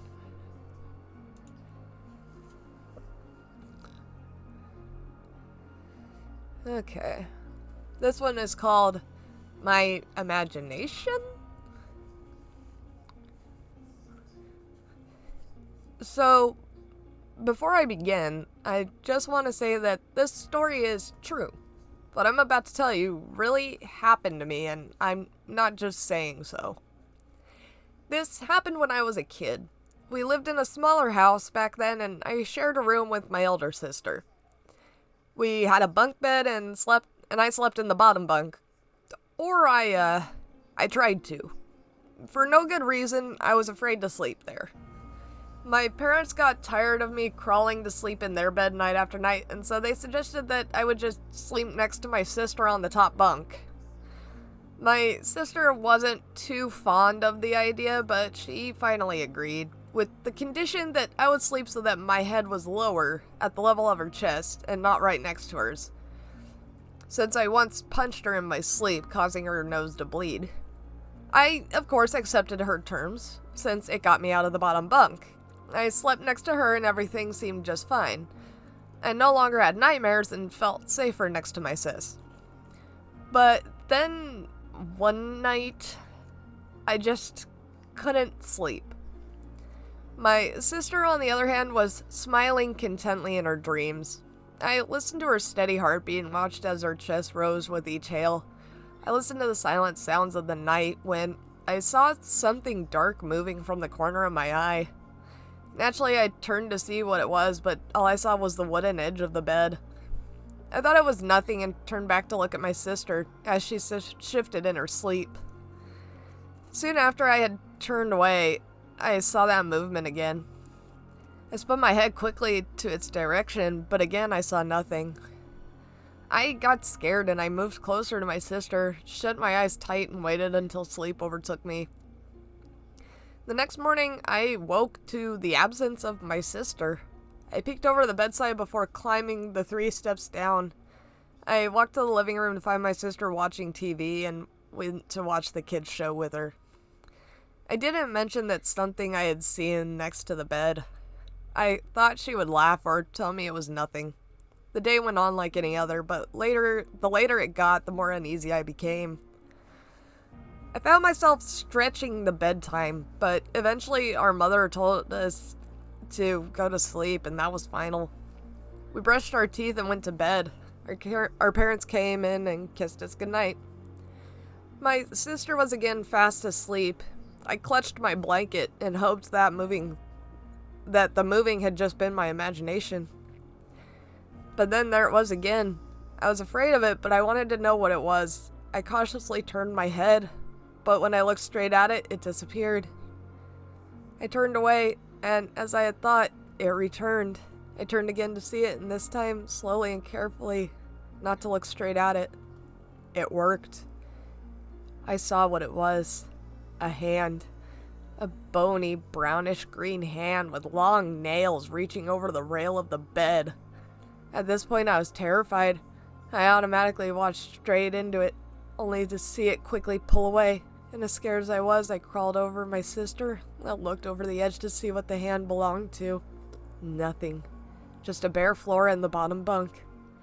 I laid back in the bed, and when I looked away, the hand rose over the edge again. I wanted to see it, but as the hand reached over the side and finally cribbed the edge, I couldn't take it anymore. So I looked at it, causing it to retreat. I stared at the spot where it always rose, and it didn't rise back. But I was getting tired, and soon drifted off to sleep. Each night was the same. I saw the hand, but never what it belonged to. I stopped seeing it when we moved to our current house, and me and my sister got separate rooms. I thought the hand had only been my imagination, fed by my fear of the dark, and so I never mentioned about it. It was a few years back that I was talking to my sister about our previous neighbors, a sweet old couple, when we started thinking of all kinds of things we remembered from that house. For the first time ever, I told her about the sickening green hand I had kept seeing, and she looked strangely at me and said, "I used to see it too."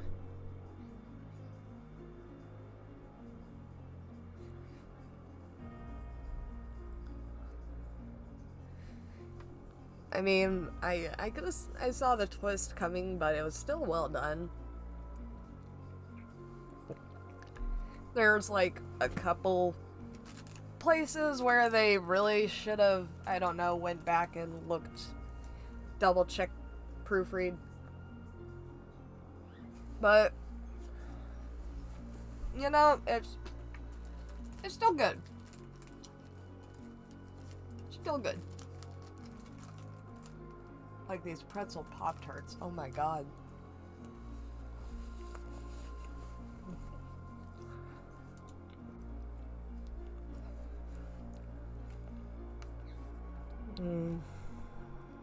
This one says it's like medium long.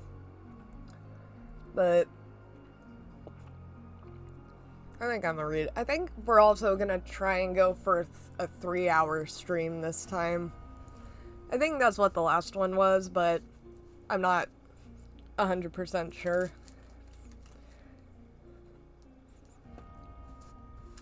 But I think I'm just gonna stretch this one to 3 hours instead of 2. Or 2:30.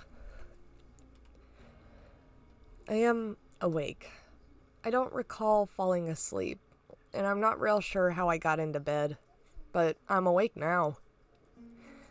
There's a very distant ringing in my ears, sort of like the aftermath of a concussion blast that makes you deaf. Only this ringing seems far off inside my head. I must have had a rough night, I suppose. Although, honestly, I can't really recall the previous evening, or any evening for that matter. Yeah, it must have been one hell of a night. I roll out of bed and my feet hit the cold, hard tile floor of my bedroom. Rubbing my hands over my face, I try to shake the cobwebs of sleep, and whatever I may have drank last night, out of my head. Glancing out of the nearby window of the bedroom, I see a gloomy, overcast sky and light rain falling onto the leafless forest of trees that surrounds my property. Is it fall? I honestly cannot remember. Ugh, swear to God, I will never drink that much again. I've made that same hollow promise 100 times before, I'm sure. Moving off the bed, I walk down the hall and descend the staircase that leads to the main level of the house. The top 3 stairs creaking under my weight as they always do. Moving down the stairs, I can see outside through the Amityville horror-style windows over the entryway that the drizzle and clouds have settled in, and are likely going to be hanging around a while. I'm not going to go to work today. Wait, I don't have work today, right? It's the weekend, isn't it? I shake my head vigorously and make that same hello promise to God again. This day is going to be far worse than my night must have been. The kitchen has a digital clock, so I stumble into it to check the day and time just to be sure I don't need to call in sick. Clock says 9 a.m. I'm late if it's a weekday. And it's Sunday. Excellent. Time to crash on the couch and do nothing. My God, I'm tired. And that couch is calling my name right now. I leave the kitchen and move through the archway to the living room, noticing that the hardwoods are just as cold as the tile floor upstairs. A small shiver moves up my spine, and I make a turn towards the thermostat to crank the heat up before lying down and covering up with the throw blanket hanging over the back of the couch. The worn, cold leather of the couch creaks under my weight. I hear the familiar click of the thermostat as the heat kicks on and I pull the blankets in tighter. Close my eyes and try to fall asleep. Maybe this hangover, the worst one I have ever had, and still can't remember the party. Hell yeah. Will be gone after a good late morning nap. The whispers start immediately. I bolt upright on the couch, throwing the blanket aside as I do, and scan the room. Aside from me, The living room is empty. The upstairs bathroom fan is running. Did I leave it on? Did I even go to the bathroom this morning? I sneak quietly from the living room through the kitchen and peer around the corner, silent as a church mouse. I had to have been a ninja in a past life or something. I look up the stairs and see that the bathroom light is on and the exhaust fan is definitely running. Maybe I destroyed the toilet last night and left it running to kill the smell before stumbling to bed, I think. But the whispering starts again, and it's coming from the bathroom. No time for subtlety now, so I bolt up the stairs. The top 3 creak as usual, and I burst into the bathroom. If there is someone in there, they're about to get their ass kicked. But the bathroom is empty, and the whispering has stopped. I am far more hungover than I thought.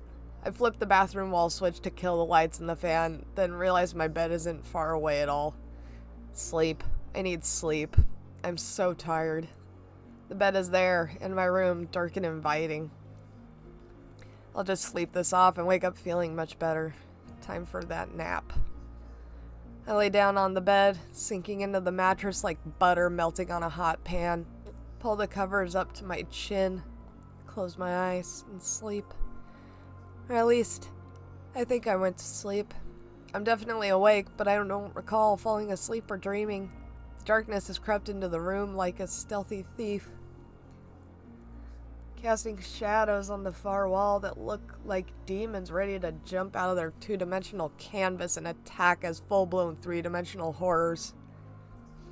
Must be nighttime because I can't see anything through the window, but I can still hear the faint pattering of the rain on the roof. I throw the blankets back and sit up and rub my face again. Still tired and groggy. Hungover. I leave the demons behind me on the bedroom wall and head to the bathroom. The light is still off, so I flip it on. The lights from the molded glass fixtures dance all over like little crystal ballerinas, and the exhaust fan comes on. I sneak a peek into the toilet. Nope, no prayers offered up to the porcelain god in here, I think to myself.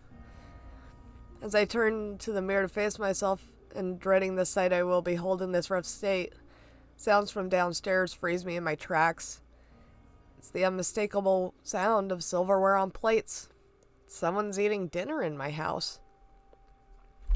The top 3 stairs creak once again as I fly down to the first floor, burst into the kitchen, throwing the door wide as I enter, and head towards the dinner table by the bay window. There are plates here, remnants of a half-eaten meal on each of them, but whoever was here eating my food left in a hurry when they heard me coming. The hardwood floor leading to the front door sounds like a herd of elephants is holding a track meet on it. The bastards are running out the front door. As I quickly head to the entryway, I see the door close and hear the deadbolt click into place. They have a key? They must have, because they just locked the door from the outside. I peer through the stained glass window slits that sit on either side of the front door, but I cannot see anyone in the cold, black, rain-soaked night. Enjoy the weather, you pieces of shit. The idea that someone was in my house, eating my food, and has a key disturbs me. There were clearly more than one, and while my past life ninja skills might help me fight them if they return, I don't want to pin my survivability hopes on reincarnation theory. Besides, I'm just so tired. Let's let the cops do their job. I grab the phone off the wall and I dial 911. Nothing. Hang up and try again. Still nothing. There's no dial tone. Did they cut the lines? Bastards. Now I'm pissed. They were in my house eating my food and now they have cut the phone lines? Well, they don't have a car because I would have heard it fire up and drive off. Their asses are mine. I storm out of the kitchen toward the front door. I leave a trail of dinner plates, silverware, and half-eaten food and anything else on the counter strewn on the floor. That dull ringing in my ears has intensified a bit. I'm tired and groggy, but I don't care. I'm pissed. I open the front door so fast I don't even feel the brass handle in my palm. It slams shut behind me, taking long, determined strides into my fog-covered front yard. Seems the rain has let up. I start scanning for assholes and elbows because I'm sure those fuckers are running away. I spend the next hour searching the yard along the tree line, but I don't find any sign of people. Whoever they were, They're long gone now, and damn it, I am still tired as hell. I don't have time for this. As I head back to the house, I notice that the lights in the entryway are now on. They cast a glowing image of one of those Amityville windows above the doorway onto the stone slab porch in front yard. The front door's open. I don't remember closing it, but I know I heard it slam shut behind me. I break into a full run and charge into the house, stirring up a vortex of wet, dead leaves in my wake. I notice that the ringing in my ears has increased in intensity, and I can hear the din of whispers over the tone in my head. As I storm into the cold, slick floor of the entryway, I see 3 people. The first is clearly a priest of some sort. He's holding up a rosary with one hand and has a small, open Bible in the other. The second person is a short, sad-looking woman with a floor-length coat pulled tight around her. Its fur-lined trim and collar cinched close with little wooden pegs. The third person is my daughter. I almost forgot I have a daughter. How could I forget her? She's beautiful, standing there in front of me. I have a tremendous sense of loss and realize I miss her so much, but I can't figure out why. Didn't I just see her the other day? Well, didn't I? Images of a beach, the warm, salty air on a windy day flashing through my mind. My little girl is there and we are flying a kite. I can hear the waves crashing onto the sugar sand shore and my daughter laughing as we run through the surf flying a kite. It was a great day, and she was young and beautiful and full of life. She's crying now, mouth covered by her hands as she scans the area of the entryway where we are all standing in. She looks at me quickly, then her gaze moves on, searching, but for what? The sad little woman with the fur-trimmed coat, however, looks right at me.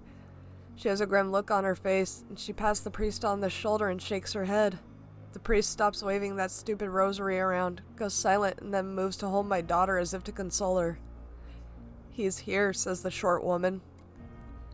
My daughter lets out a sob, and the ringing in my ear gets loud. He's confused and angry. He doesn't understand yet. My daughter covers her mouth and her lip quivers. She squints her eyes as if to hold back more tears. "Can he hear me? What is he saying?" The short woman shakes her head. "It doesn't work like that. He can hear you, yes, but I don't hear what he says. Just emotions, feelings. You can speak to him." My little girl, little no longer as I realize she's a full-grown woman now, wipes tears away from her eyes, sniffles, and offers a smile. I sort of laugh because she must think she is looking at me, but instead she's looking off just to my left. But why wouldn't she be able to look right at me? I'm standing in front of them, after all. "Dad, you can go now. We're gonna be okay. Mom and I love you and miss you, but you have to go. You will be better off." My daughter laughs a little and smiles that way I always loved to see. "Don't worry, I won't let Mom sell the house. I know you love it." The ringing in my ears is nearly deafening now, but I do not care. Why is she talking to me like this? Why does she want me to leave? Why is she not the 10-year-old girl from my memory? I began screaming these questions to her. The ringing has become a full-blown pain in my head, but I don't care. I press my hands to my ears, trying to block out the noise, and continue screaming my questions at my daughter. The short woman shakes her head again. She casts a sad look toward my daughter. "He's angry. He's screaming at you. I can't hear the words, but he doesn't understand why you are saying these things. He's very, very confused. He doesn't know it's time to move on from this life." Wait, what did she just say? I stop screaming and lower my hands. The ringing in my ears is subsiding and instead begins a slow descent to a single harmonious tone. What does she mean it's my time to move on? My daughter smiles again. I've missed that so much. "Daddy, we love you. It's time for you to move on. You can't keep scaring the hell out of Mom and I. We appreciate you staying with us to make sure we're all okay, and we are. But you need to go." Behind my daughter, the kitchen doorway suddenly flares to life with the brightest light I've ever seen, pure, clean, and inviting. That harmonious tone grows louder, not painful, but inviting. I look away to the 3 people standing before me. They don't see the light. It beckons me, so I begin to walk towards it. The short woman pats my daughter's hand and nods her head. Her smile tells me she knows what is happening, even if I don't. I move closer to the light, its beams of white falling over me like long, loving arms, pulling me into their embrace. The tunnel entrance is so close now, but I stop. And I turn and look at my daughter one last time. I mouth the words, "I love you," knowing that no sound will come from my lips. The short woman whispers to my daughter. She sobs briefly, and then says, "I love you too, Daddy." I step into the tunnel, and I let the light take me. The tunnel isn't very long, and the light near the end begins to shift. I can smell warm, salty air, and I hear the crash of waves on sugar sand shore. My little girl giggles. Am I... Oh... This is weird. Why is there red... Okay. Does it open a link? Nope. Can I click on it? Nope.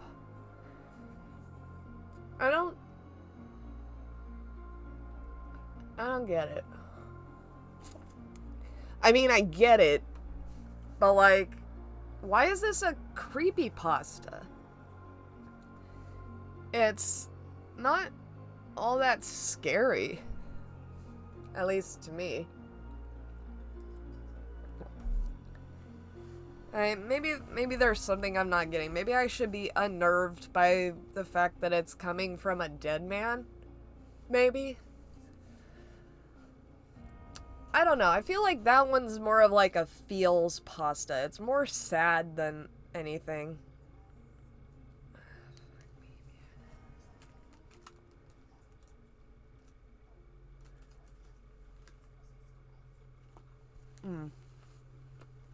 Also, sorry for taking eating breaks.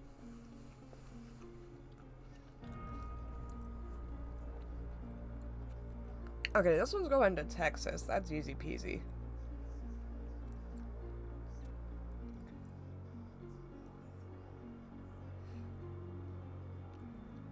My friend messaged me forever ago and I did not answer.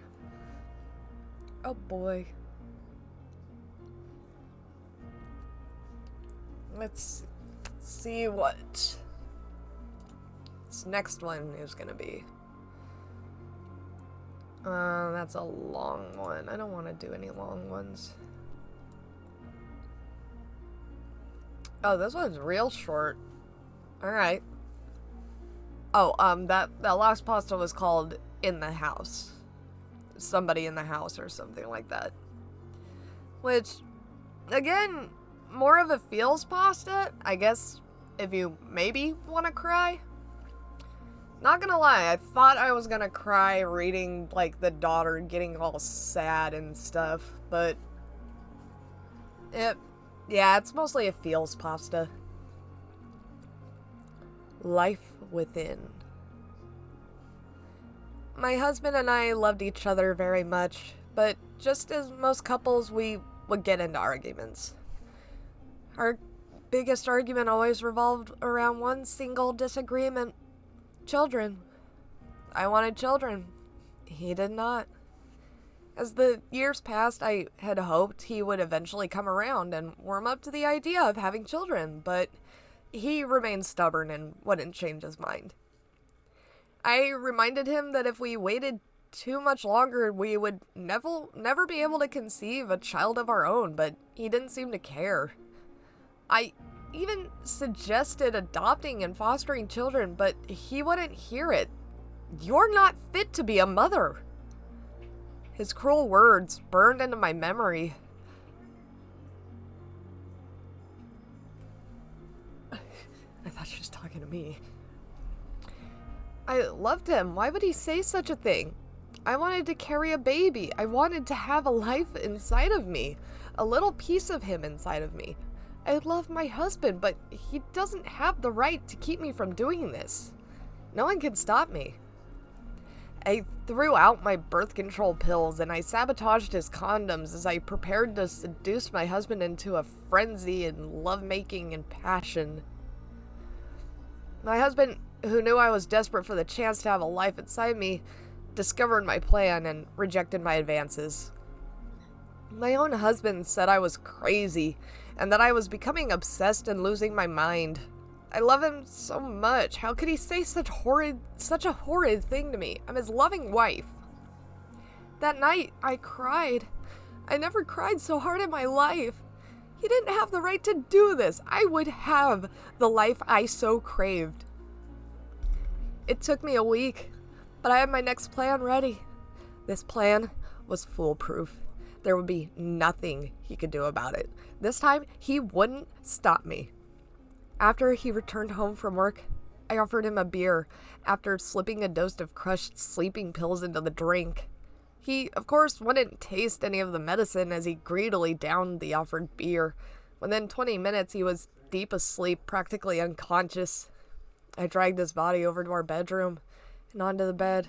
I stripped his clothes, began kissing his body all over. "You can't take this from me."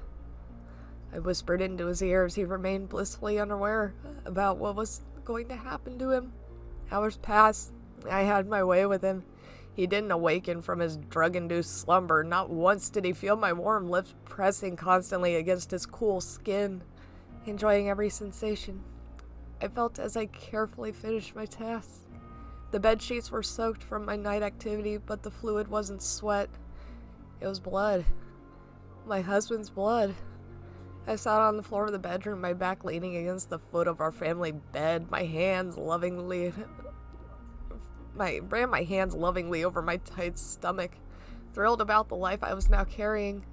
I wouldn't be able to enjoy the life inside of me for the full 9 months like most women, but the few days I had with it would be the best of my life. It was no easy feat to devour an entire human being in a single night, but it was worth it. I finally have a piece of my husband inside of me.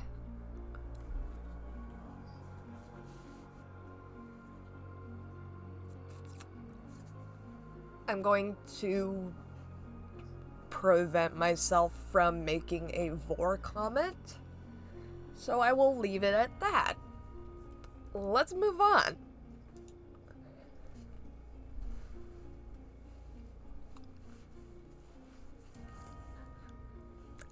I need to get a pop screen.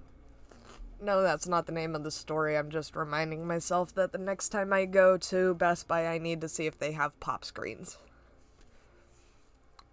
Black Aggie. When Felix Angus put up the life-size shrouded bronze statue of a grieving angel seated on a pedestal in the Angus family plot in the Druid Ridge Cemetery, he had no idea what he had started. The statue was a rather eerie figure by day, frozen in a moment of grief and terrible pain. At night, the figure was almost unbelievably creepy, the shroud over its head obscuring the face until you were up close to it. There was living air about the grieving angel, as if its arms could reach... Oh god, fuck. As if its arms could really reach out and grab you if you weren't careful. Oh my god, my voice is like failing me right now. What the fuck?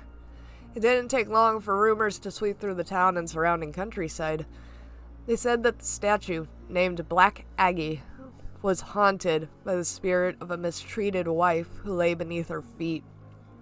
The statue's eyes would glow red at the stroke of midnight, and any living person who returned the statue's gaze would instantly be struck blind.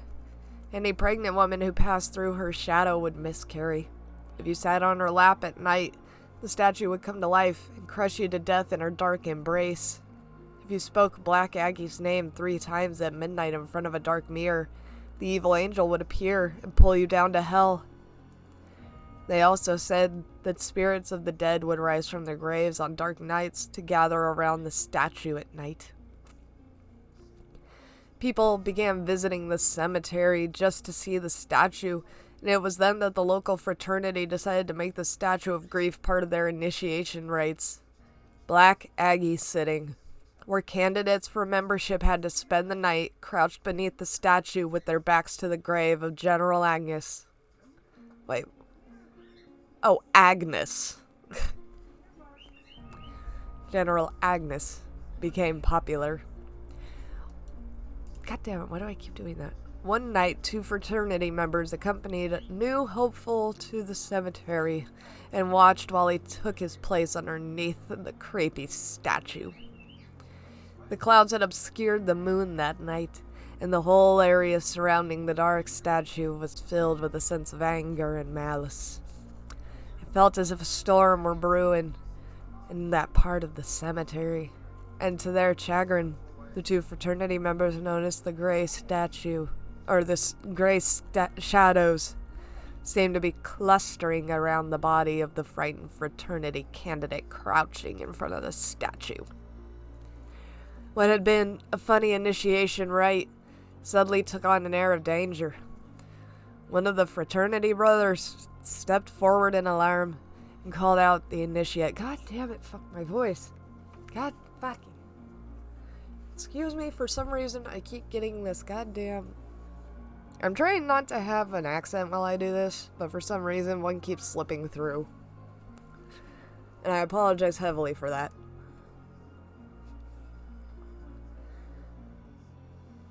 One of the fraternity brothers stepped forward in alarm to call out to the initiate.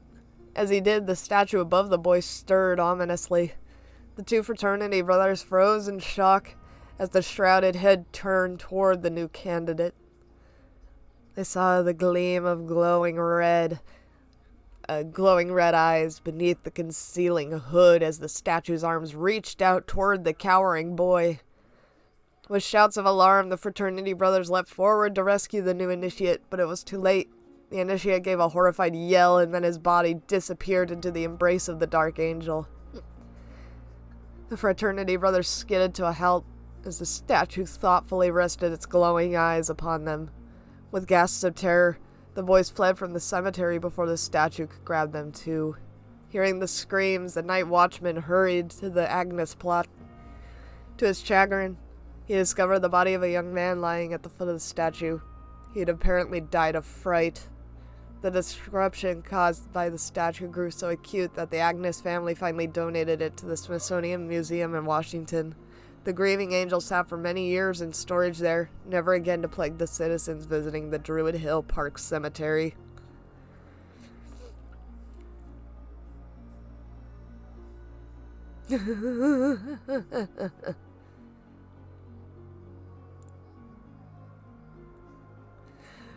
People are, like, very harsh on this story.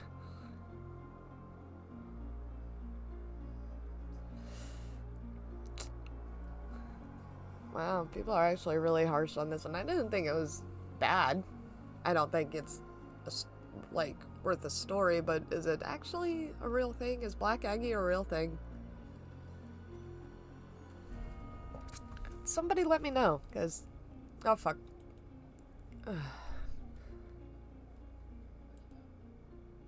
Okay, there we go. Random pasta. This one's a medium length, but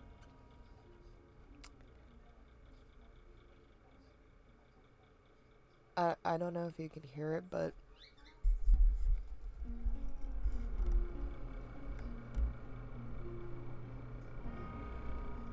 my computer is like going slightly nuts.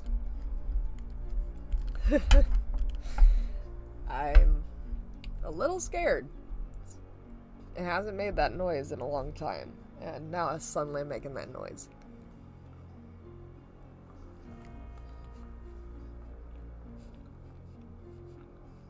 Prisoner's Dilemma. Okay, this one looks a little interesting. Some of these are kind of old, like this one's from 2013.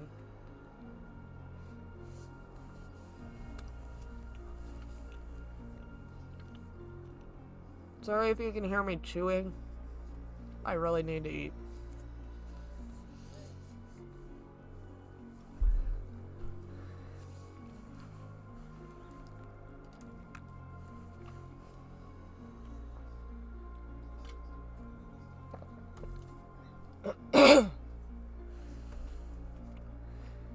Okay. Hear me out. I don't plan to stay here long. One way or another, this place won't hold me. Yeah, sure, I know they all say that.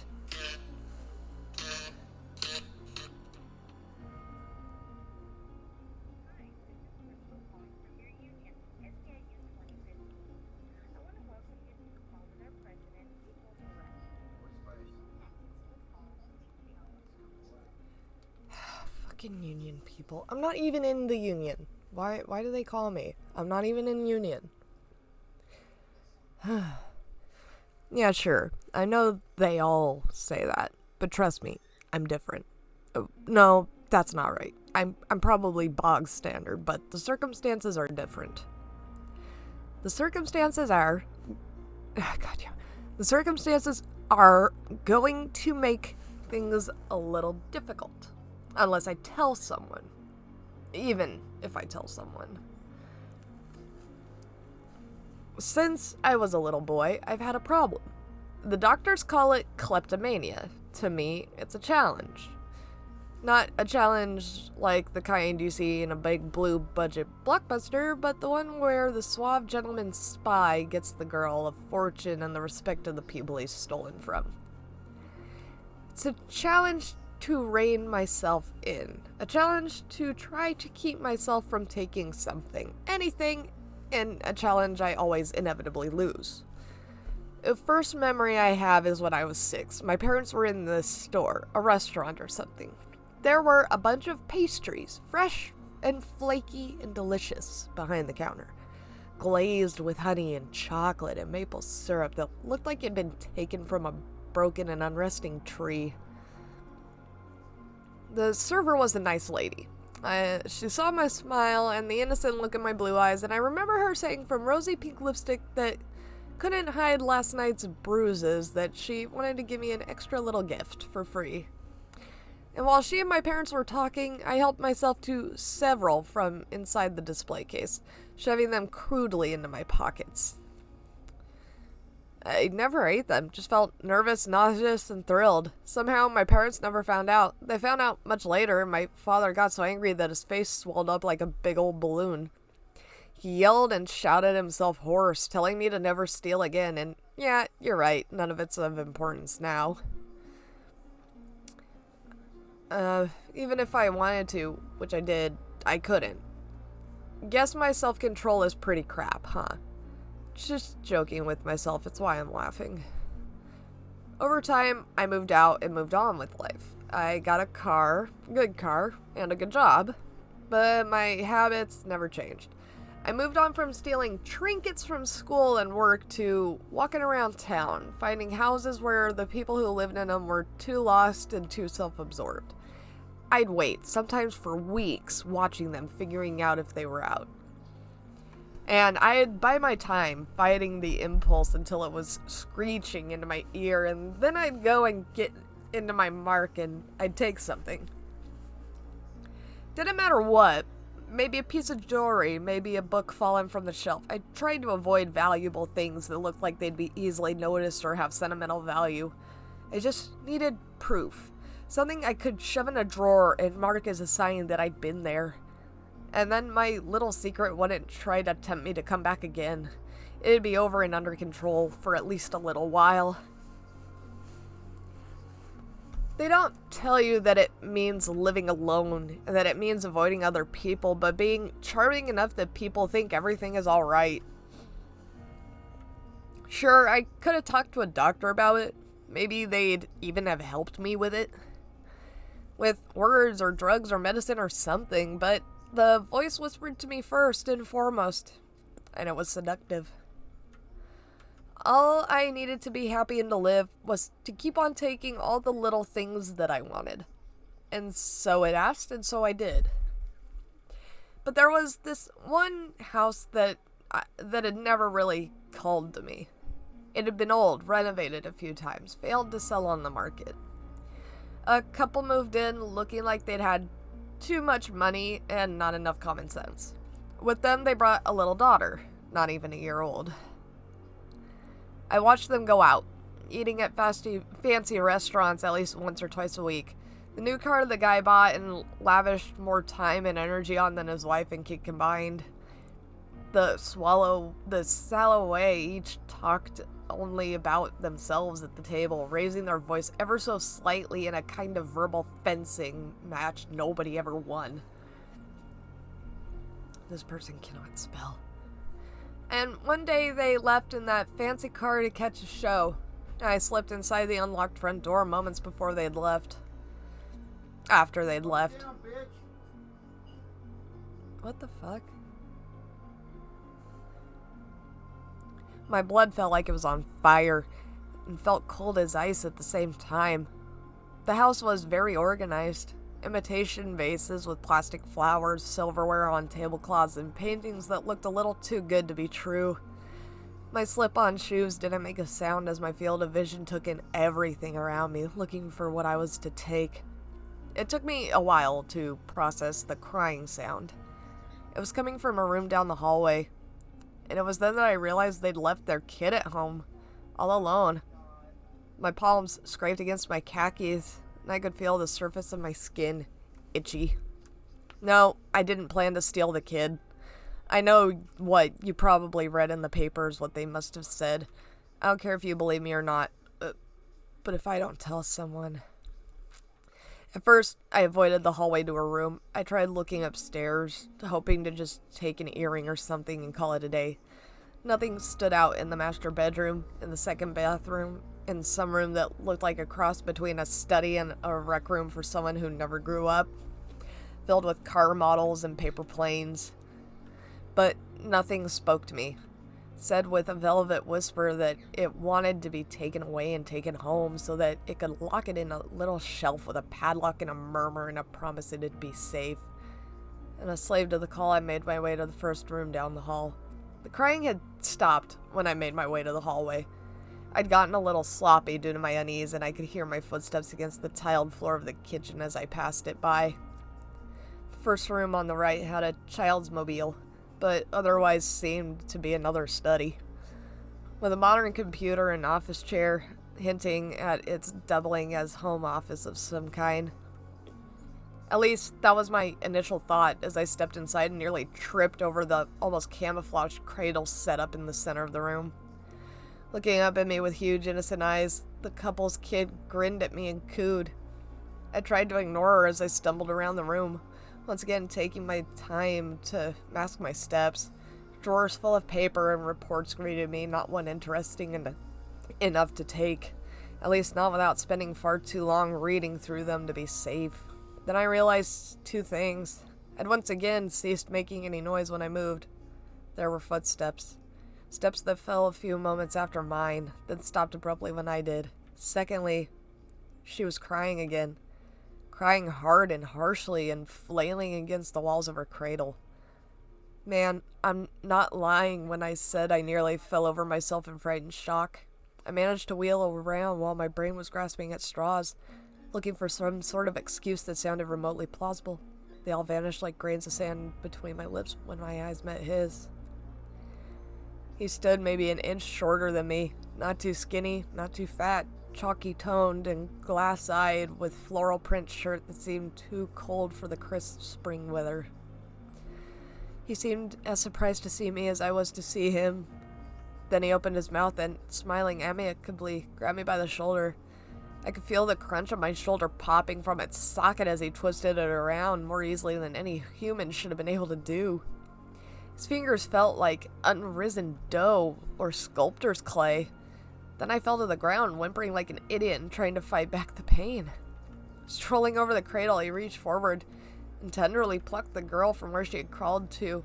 Her tears had dried, but as much as an infant could, she was glowering at him with recently dried eyes. In that instant, in a brief instant, I saw his fingers flicker like swollen white plaster, all discolored by fire dancing in the wind. And I knew that I had to do something. Managing to pull myself from the floor, I ran and dashed into him, knocking the stranger to the ground and catching the little girl as he collided into one of the many burrows with an audible crunch. I could see a wound in the side of his head, but no blood flowed, and indeed, he didn't show much sign of noticing. only a mild surprise that slowly turned into a look of hatred and rage. Pulling himself up onto his shunty and unimpressive height, everything from above his waist trailing behind him limp and uselessly, the stranger began to spasm uncontrollably, and I ran. I ran down the hallway carrying the little girl in my arms and terrified I might lose her since only one seemed to be responding to my desperate requests. I ran trying to ignore the screaming voice that I hadn't taken anything, and ran terrified that if the man or man-shaped thing caught me, I would die. Then the tile bubbled beneath my feet and I tripped and fell. I managed to brace the infant against my still good left arm and use it to shield her body, but as the white goo-like tar bubbled around my feet and surged back to the man, I knew I'd been caught. He made his way toward me slowly, certainly. He didn't even try to move normally anymore, feet wide apart like he was riding a horse through the air, as his pallid substance grew and shaped itself back into limbs in the places where his arms would be. He fell completely onto his back and began to run over the floor like some sort of humanoid dog, panting with his tongue half out and eyes glistening in excitement. As he ran, his skin kind of glistened and sloughed off around him, white and bubbly and incandescent, and I knew that we were both going to die. Or I would have, had I not heard the voice, triumphant and loud, whisper to me. Only a few inches away, the little girl cooed, and my hand shot out, and I felt the cold steel of a lighter. It flicked on as my fingers braced around it, and the pale light brought the creature to a rolling stop. In its confusion, I managed to get my feet and run towards it, screaming. I kept the damn thing until it stopped moving, obviously alive and paralyzed more out of surprise than actual damage. Then I set the house on fire, not leaving until I saw the smoke and fire cause the thing to shrivel and go limp and dissipate into the floorboards and tiles like so much burnt lichen. Then I joined the little girl where I placed her outside and found myself found by the police. I told them what I told the courts, that I'd been planning to kidnap the girl and the house burned down because of my own damn carelessness. It's close enough to the truth, and close enough to make me regret nothing. I haven't had the urge to take anything here, or at all, anymore. The voice seemed satisfied with my role, or the role I had to play, but I had to tell someone, to tell you, pal, because in my dreams, I see those eyes, green and multifaceted before they grow human again for a few moments. And I know I didn't kill it, whatever it was. Oh, I heard it, but it's under the earth somewhere, under the ruins of that burnt-out husk of a house, and it'll come back when they rebuild the place, or maybe just move somewhere else.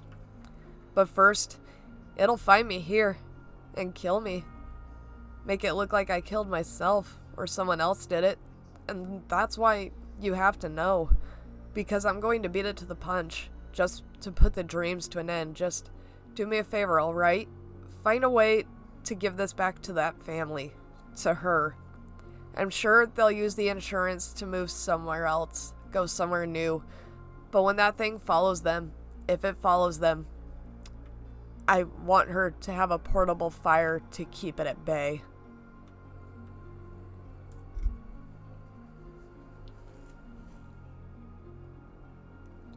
That was good. I was a little iffy when, like, the house shit started, like, mutating and stuff, but that was surprisingly good. I actually thoroughly enjoyed that. I don't know how many others did, but I thoroughly enjoyed that story.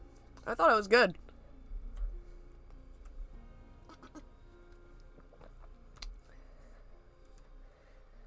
Let's see if we can find another good one. Oh, this one's long. Oh, Ashbrook Lane, but that is a good one. I'm not gonna read it, but if you guys, you know, ever go on creepypasta.org in your free time, read Ashbrook Lane. It is good. I have read it before, and it's pretty good. I'm not gonna say it's like the greatest. And I just came across a video game creepypasta. We are definitely reading it. But Ashbrook Lane is a nice little nerve twitcher. And now, to be fair, I read it when I was, like, way younger, so it might not be as great as I remember, so take it with a grain of salt. Absolutely at least read it once. Link's Shadow in Soul Calibur 2. Listen, this isn't some random creepy story. Actually, it is. I hit the random pasta button. This is not a creepypasta. Then why is it on here? I'm sorry. I'm in my, like, bad creepypasta mode already, and I shouldn't be. This is dramatic readings. This is serious. Call me crazy, or superstitious, or whatever.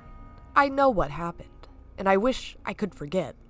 Okay, let me calm down and start from the beginning. First, my name is Carter, and I'm a pretty serious gamer, but after a recent event with a certain game, I think I might have to change my habits. It all started about 2 weeks ago. I had grew bored over the weekend and I didn't feel like playing any of the games I owned, being that I beat all of them. So I decided to mess around on my computer trying to entertain myself, and just when I thought there was nothing to do, my friend John contacted me on Skype. He said that he found an emulator for Soul Calibur 2, and he said he got for me out of return for a favor.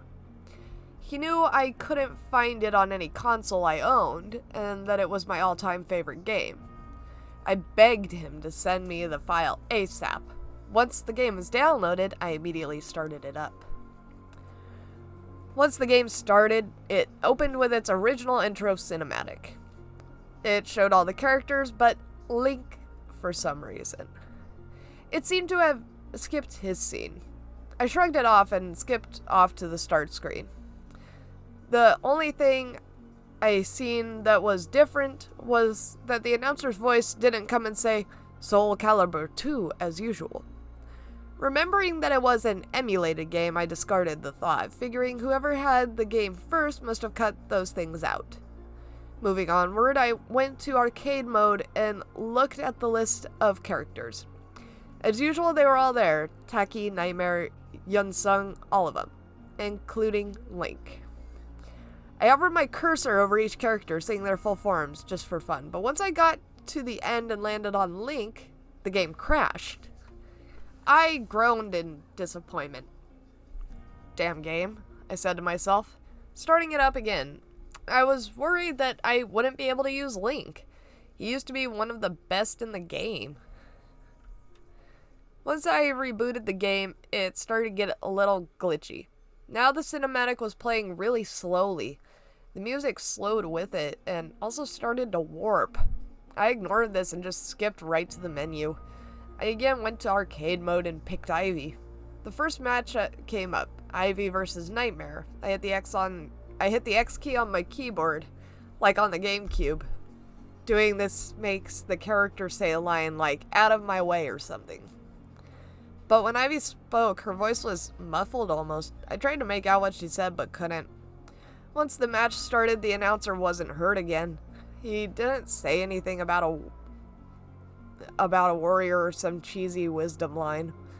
But the music again was slow and warped. I found it a bit annoying. I find this story a bit annoying. But proceeded on with the match. Once it started, I proceeded to deliver a healthy beatdown on Nightmare. Ivy's fighting was quick compared to his and made him easy to beat. I celebrated a bit and moved on, excited to keep playing. I'll admit, everything was going great. I beat Taki, Talon, Necrid, and Cassandra. I was on a roll. When the sixth match in a row started, then the sixth match in the row started. And it looked like I was going to fight Link. But once the characters' shadows came up, the game crashed before they loaded. As it did, I looked over at Link just before the game went out. He seemed to have red eyes. I was unsure at first, being that it was just a short glimpse. But all the same, I started the game up just one more time. I went to versus mode this time. I figured I'll just do a quick fight before quitting. As I scrolled through the characters again, A strong feeling of concern came over me for some reason, and I scrolled over to Link. I made sure to look closely at him before the game crashed again. Again, I get just a glimpse of him before the crash. It was then that I had an idea. I loaded up the game one last time and went to arcade mode.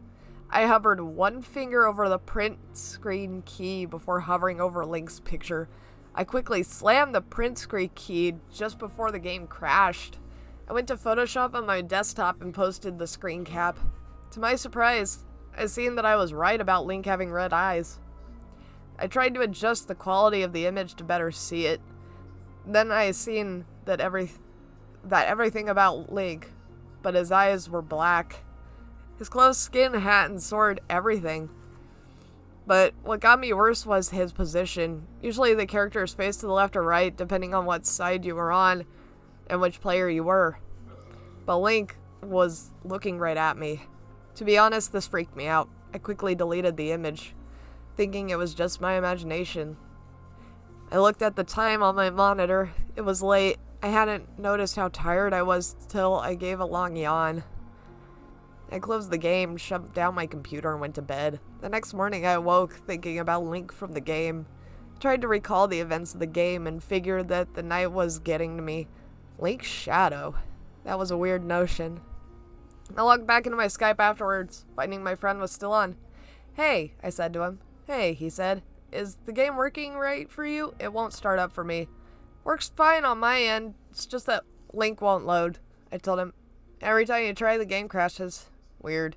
Where'd you get that file from again? It was in a file I found on this new computer I got. You did say you got a new one. Where from? This pawn shop. This asshole clerk said that it was clean, but then I found the game on it. Surprised it worked for you. Well, yeah, I guess that's all I wanted to know. Okay, then, see you. We ended the talk there. Riveting. I sat and thought about what he said. The game wasn't working for him?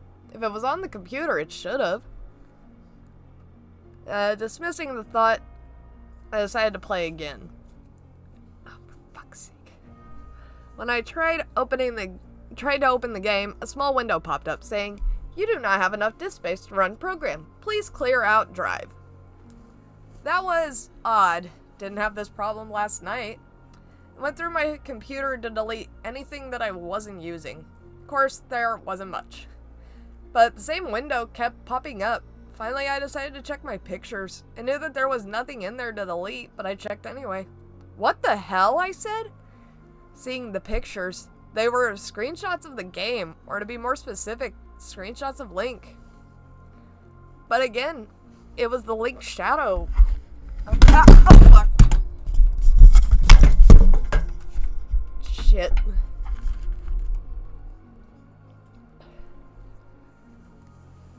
Fuck me.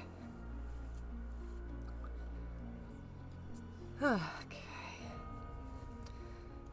The shots of Link. But again, it was the Link shadow skin.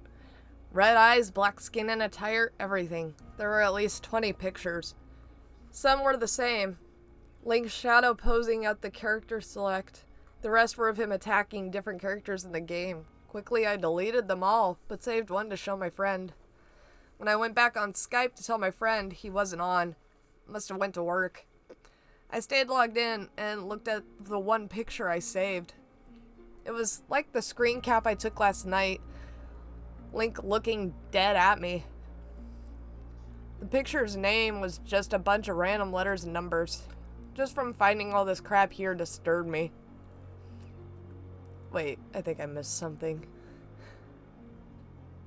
No, just from finding all this crap here disturbed me. I closed the image and started the game up again. Curious to see if I could play as Link, judging from the pictures. Once the game started, I went to the arcade mode and went to select Link. To my surprise, the game didn't crash. Link also came up as himself. Upon selecting him, he did the usual strike, but something was wrong with his voice too. It was muffled, but I could still make out what he said, and it sounded like, "Help."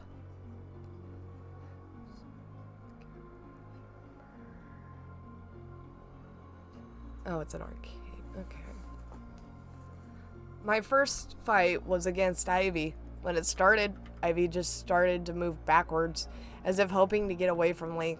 I still went ahead and attacked anyway.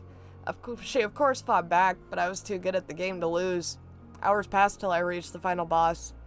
The usual cutscene played, but instead of Inferno appearing, it was Link's shadow. Oh, Link is in Soul Calibur. What the fuck? Why have I never played Soul Calibur?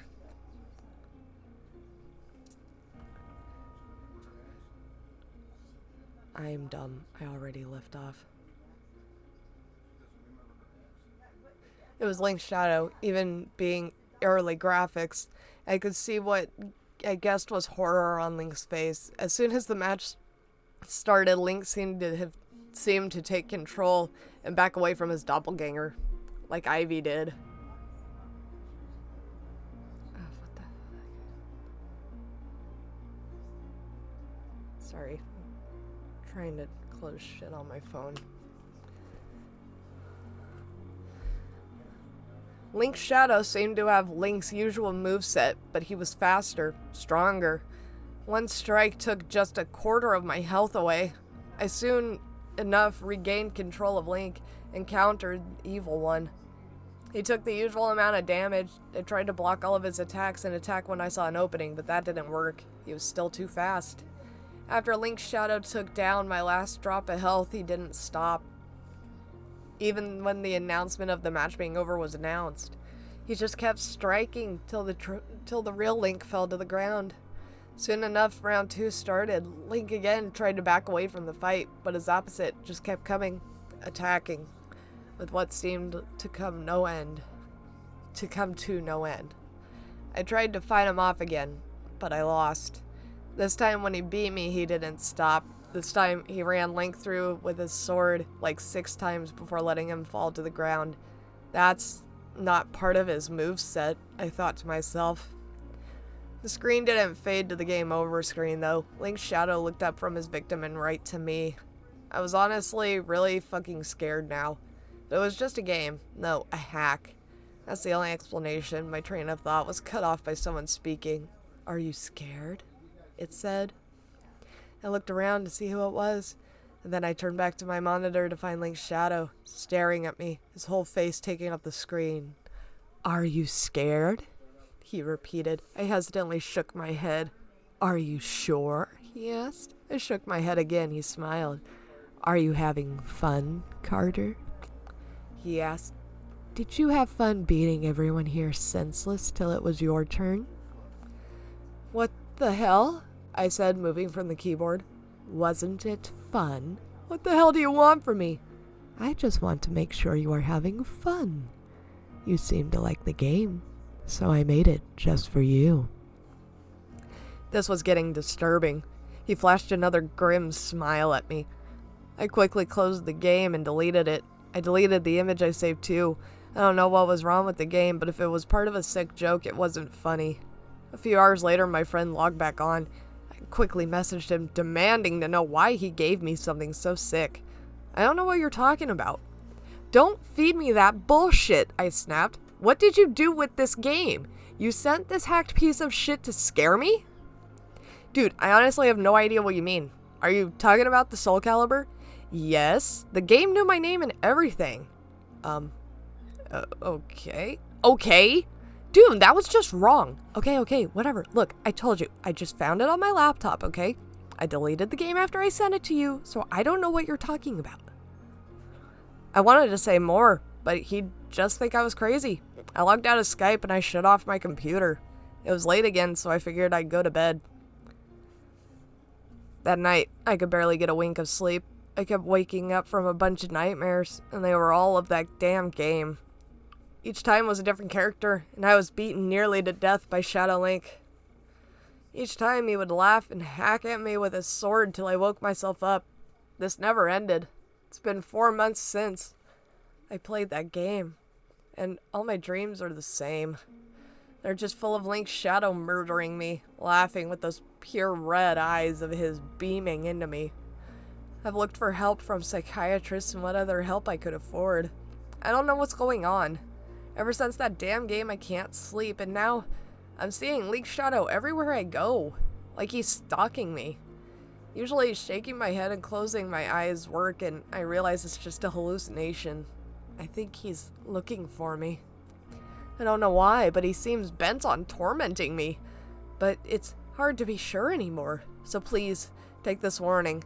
Believe me or not, Soul Calibur 2 is evil, even if you have an old copy. Link's shadow is there, and if you see him, he won't ever leave you alone. Oh, fucking God. Of course the first comments are, that was awesome, or that was so good. Really? Really? I just read fucking Diet Sonic EXE. That is dietsonic.exe. That was terrible. Terrible. And Shadow Link is not that scary. The Dead Hand is much scarier. I should know. I've played like all the old Zelda games. Dead Hand is the scariest fucking thing in there.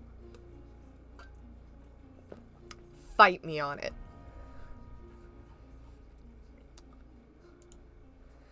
Alright, we got like 10 minutes. Let's find a real short one.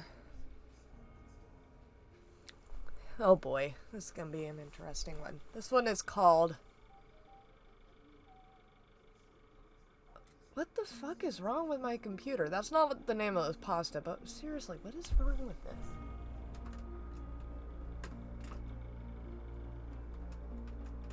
Why is my CPU fan making this noise?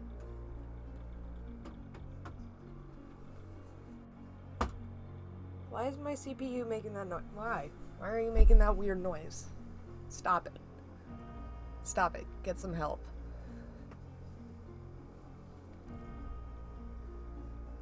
Okay, I think... No, I can still hear it. What the fuck is wrong with my computer? God damn it. I'm gonna have to get another CPU fan, aren't I? The fucking Cooler Master.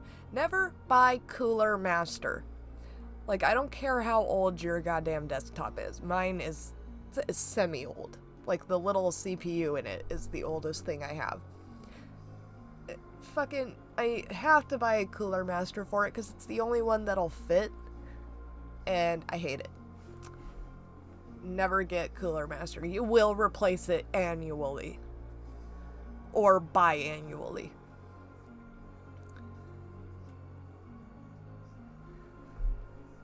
The cold shoulder. Leave the lights on, she said quietly, barely above the whisper. I withdrew my hand from the light switch and shuffled over towards where she lay, a single bedsheet covering her. Stifling a yawn with my hand, I lifted the sheets and snuggled in beside her. I didn't know which was colder, the bed itself or the lack of response from her. Sure, I'd been in the doghouse before, what married man hasn't, but this was something different. I trailed a single finger down her bare back, moving slowly over those points years of experience had identified as those guaranteed to slowly awaken her, or earn a swift rebuke of sleep, if sleep was all she had planned to do for the evening. She barely moved. I rolled onto my back next to her and sighed. Okay, what have I done now? You know full well what you've done, came the cold, emotionless response. So I stopped off for a few drinks with Gary. I'm not that drunk, and I'm not that late either. I called from the office and left a message. It's not as if I didn't tell you. I gritted my teeth, resisting the urge to shout, to head down the path that would lead further recrimination and the standard sullen silence. You're seeing someone else. It was said with such utter finality and sureness that any of my prepared excuses faltered before they even reached my mouth. Somehow, her words stopped me from even trying to pretend whatever I said next was true, and that I believed it. A couple of times I started to speak, but each time all that sprung to mind were the cliched phrase I'd heard so many times in movies or read in so many books, used so often that nothing could ever give them weight anymore. So I settled on the only thing I could do, something long overdue. the truth. Yeah, I guess I am. How long? I paused, feeling the guilt squirm inside me before pushing on. What the fuck? Okay, what the fuck is making that goddamn sound? It sounds like my fucking computer is sparking.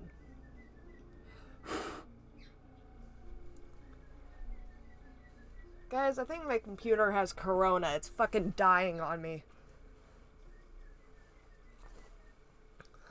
I paused, feeling the guilt squirm inside me before pushing on.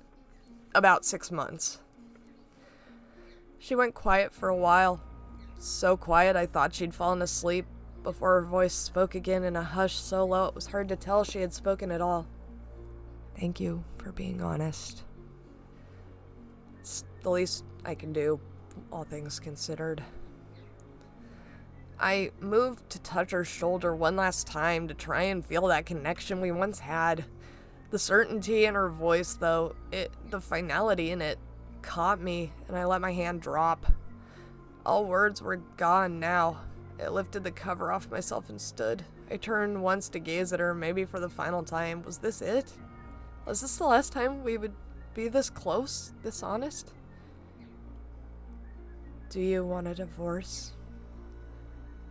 It caught me by surprise as she said it, as if nothing else this evening had been as unexpected. I looked at her, confusion obvious on my face. God, no! Why not? Well, isn't it obvious? You're dead. I killed you. There was a knock at the door, and I turned as the detective entered the morgue, his face a mask of professional concern. I can give you more time if you need to say your goodbyes. No, I think I've said all that needs saying. Thank you, officer. And patting the passport in my pocket, I left.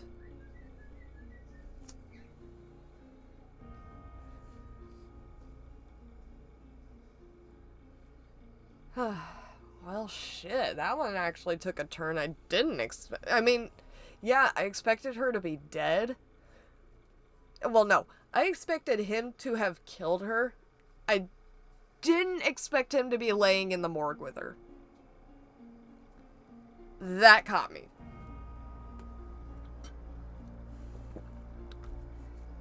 That actually caught me a little off guard. We've only got a few minutes left before the stream hits 3 hours, but I don't know. I'm not really done reading these. Is that dumb that I'm not done reading? I actually enjoy doing these a lot. Regardless of the fact that I interrupt myself constantly. No, I don't want to do a long one. I want to read a bunch of short ones. No, not the Gypsy's Coin. That one looks awful.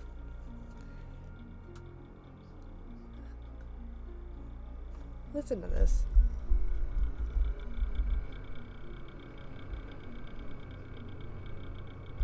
That's my computer making that.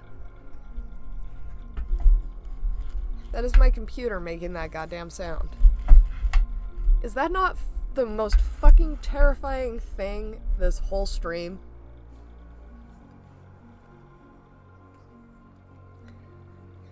This story is simply called Mason.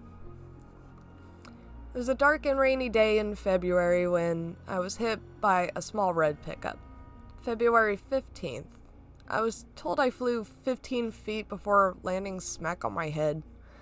Apparently the driver was drunk and didn't see me crossing. I don't remember that day at all. 4 weeks I slept, in a coma that many feared I would never come out of. I was placed in a ward of children and teens with major bodily harm or disease. My roommate was a boy named Mason. I never did find out his last name. For the time in which I slept, he found out bits and pieces from me from my various visitors.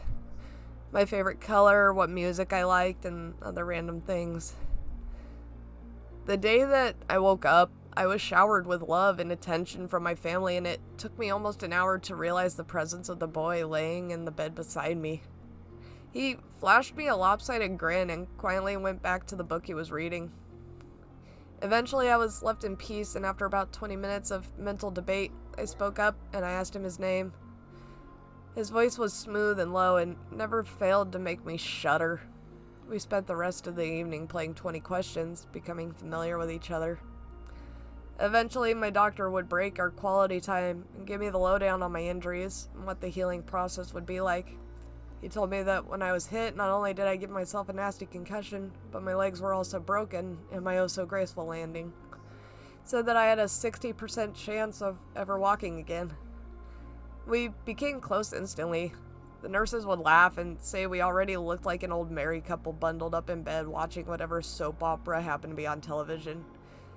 Mason would just flash me his trademark grin while I blushed and buried my face in his chest.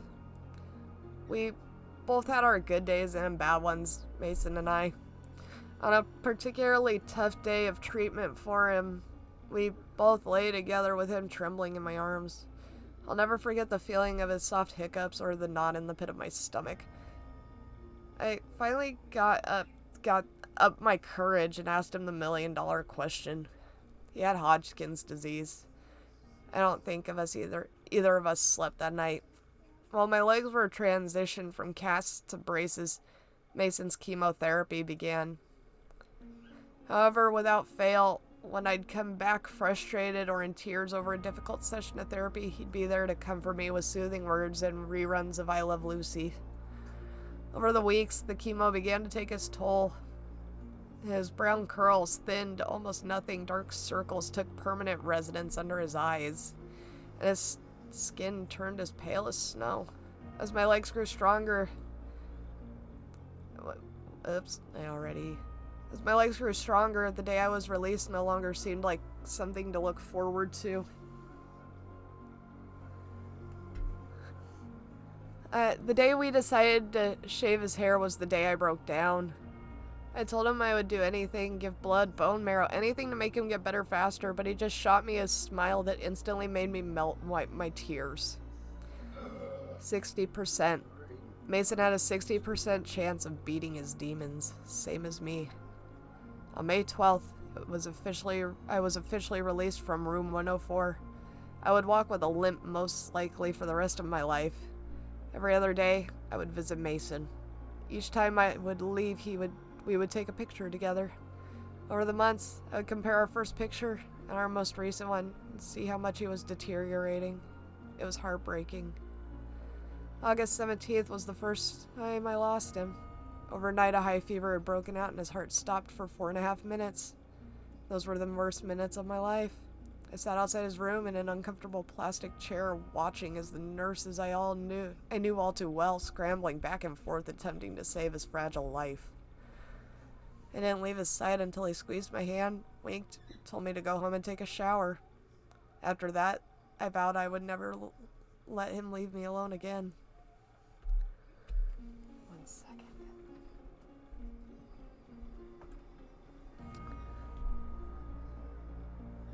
I guess the odds weren't in Mason's favor, for by the time Thanksgiving came around, he was almost a skeleton, but I didn't care. He confided in me that night, accepting the fact that his time was almost up and promising to wait for me on the other side. I begged him not to go, but he just lightly shook his head and rubbed soft circles into my back. He wasn't going to survive to see Christmas. That was 2 months ago. No longer being able to bear to see him hooked up to all sorts of machines, we decided to seal away in the night together. I bundled him up, and we drove away in my mother's car until we arrived at an old camp and my family would stay in during the holidays. Mason and I couldn't be any happier. I don't care that I'm on the news every night, or that every cop in the country is looking for me. All I ever care about is being with Mason forever. Even if his flesh is crawling with maggots and beginning to peel off his bones, even if the smell of his rotting cadaver never fades from my skin, his lips are still warm at night, and he often whispers sweet secrets into my ear before we sleep. No one, not the police, the doctors, or anyone else can ever separate us. I'm ready for them when they come. I made sure to bring the sharpest scalpel I could find while we left the hospital. But until then, I lay in Mason's arms, or what I think were once his strong appendages, and we'll talk all night until he takes me away. We'll be together forever. fucking blister on my hand.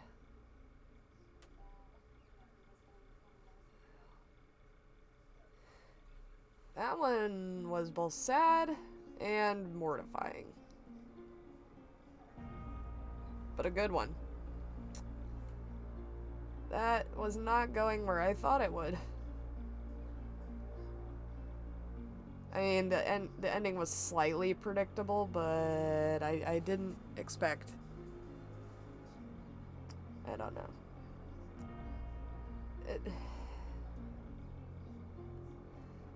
The ones usually involving kids get me. I don't know. It's hard for it not to, you know? Oh my god, I just peeled my fucking skin.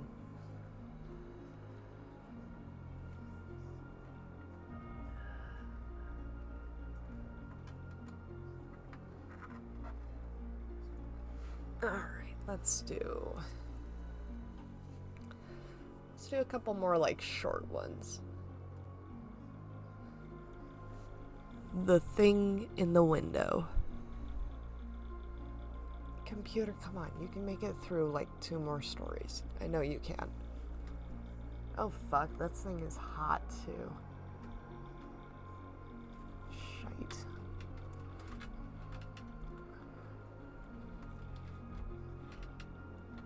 Let's see if that kind of ventilates it better. That thing has been there for almost a week. The figure in the window. It looks featureless, only skin on a human frame, and it's pressing itself against the glass somehow. I don't know how it got there, and I don't know how to get rid of it. At first, I thought it was a prank, a doll or a mannequin that some jerks put there to scare me.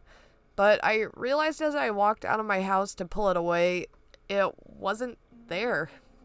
I shrugged it off, thinking that someone had hidden it while I was talking through my door. But when I went back in and looked out that same window, it was looking in, staring at me. I walked around my house, yelling for whoever it was to come out, but no one was there. The thing is hairless and naked, and it didn't look like it actually had eyes, or even a face at all. But its head is turning towards me when I enter the room. When I sit on my computer, I can feel its faceless hatred boring into my neck. But when I turn around, it's innocently turned in a different direction. Finally, on Thursday, I tried to open the window, but it's stuck. I think the thing's hands are keeping it down, but I got a good look at its face. Its eyes and mouth are behind the skin, pushing outward. It stared at me, smiling. Of course, I screamed. I pulled back a fist and smashed it into the glass, determined once and for all to get rid of the glaring monster. I know I'm strong enough. That glass should have cracked, but it didn't. It shuddered under my hand, but it didn't break. And that smile just got wider and wider and wider, until I thought its head would break in half. It raised its own hand and bashed the window with its palm. It was mocking me, but I saw the faintest crack begin to appear where it had hit, and I backed away. No way did I want that smile in the same room as me. So I got a roll of duct tape, and I started covering the window. I couldn't look directly at it. I nearly shit my pants just knowing it was watching me, but I couldn't help it. I took a quick glance at the skin-covered face, a small peek. It was angry. That grin was now a gaping frown full of teeth. Skin had ripped away from its mouth, and I could see it down its cavernous throat. A menacing rumble started to fill the house, and that hairline crack began to spread like splintering ice. I pulled down the duct tape, and the rumble stopped. The split skin healed over, and it began to smile again. Now it's night, and the noise hasn't started again. There are no sounds, no rumble, no crackling glass. Everything's quiet now. I can feel its claws gripping the back of my chair. I can hear its skin stretching as it smiles. It's watching me type. What the fuck is on the palm of my hand? Jesus fucking Christ.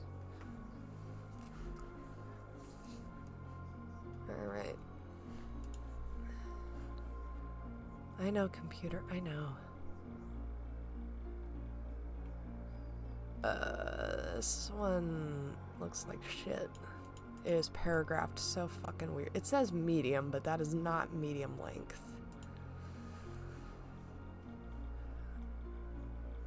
Okay, this one's real short. The Smith sisters. A boy named John Smith who was very fond of A boy named John Smith who was very fond of scary emails and pop-ups. That is the first sentence. Be prepared. Every day he would find new ones and post them to everyone he knew. He even started making some himself and sending them to strangers. He loved to scare people on the net. John lived in Plainfield, Wisconsin. One day in November of 2007, he opened up his inbox and found a message that appeared to be from two young girls. They called themselves the Smith sisters and told him they were his older sisters, which confused him because he was an only child. They said years ago that they had lived in his house. He replied saying he didn't have any sisters and told them to get lost and leave him alone. The next day, he received a chilling message with some photo attachments.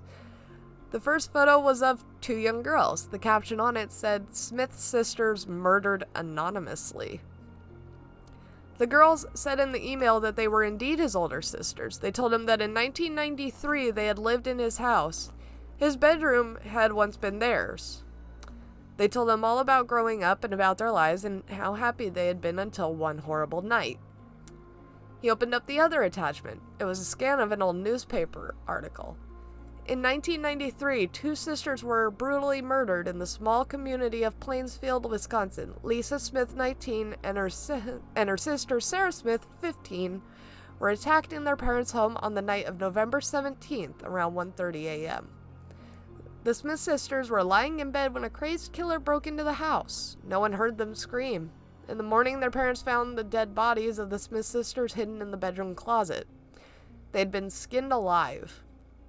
The killer was long gone, and no trace of him could be found. They had been murdered anonymously. Police conducted an extensive investigation, but to no avail. The motives for the attack were never discovered, nor was the attacker ever found.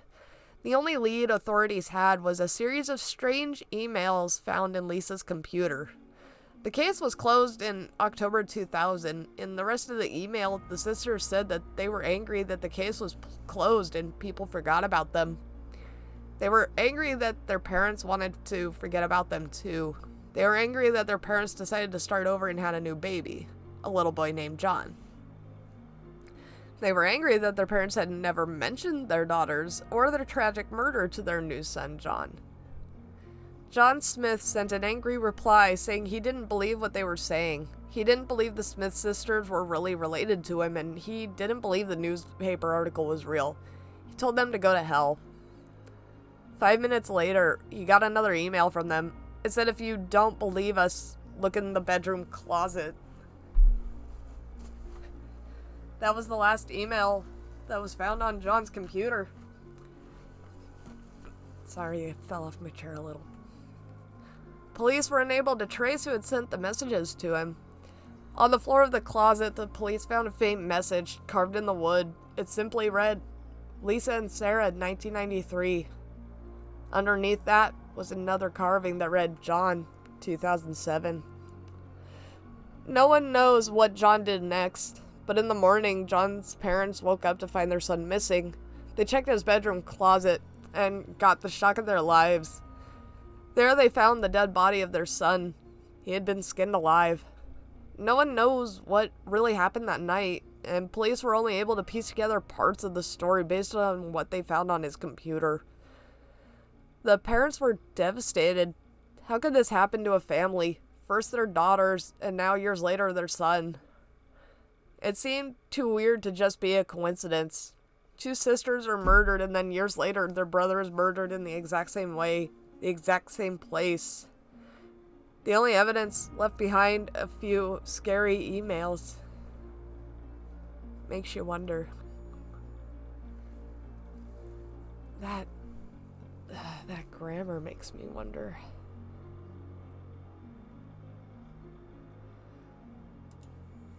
That was alright.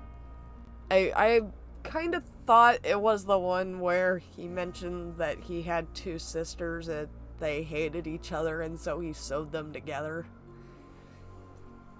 I don't know if that's a creepypasta or if I'm just misremembering something from Franbo, but I don't know, I feel like that was a story I read. This one says medium length.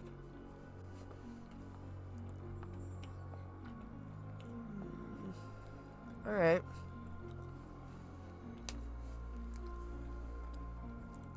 Quiet room. I've always loved the movies. As a film fan, my attention would instantly snap to the TV when I caught a commercial for an upcoming movie.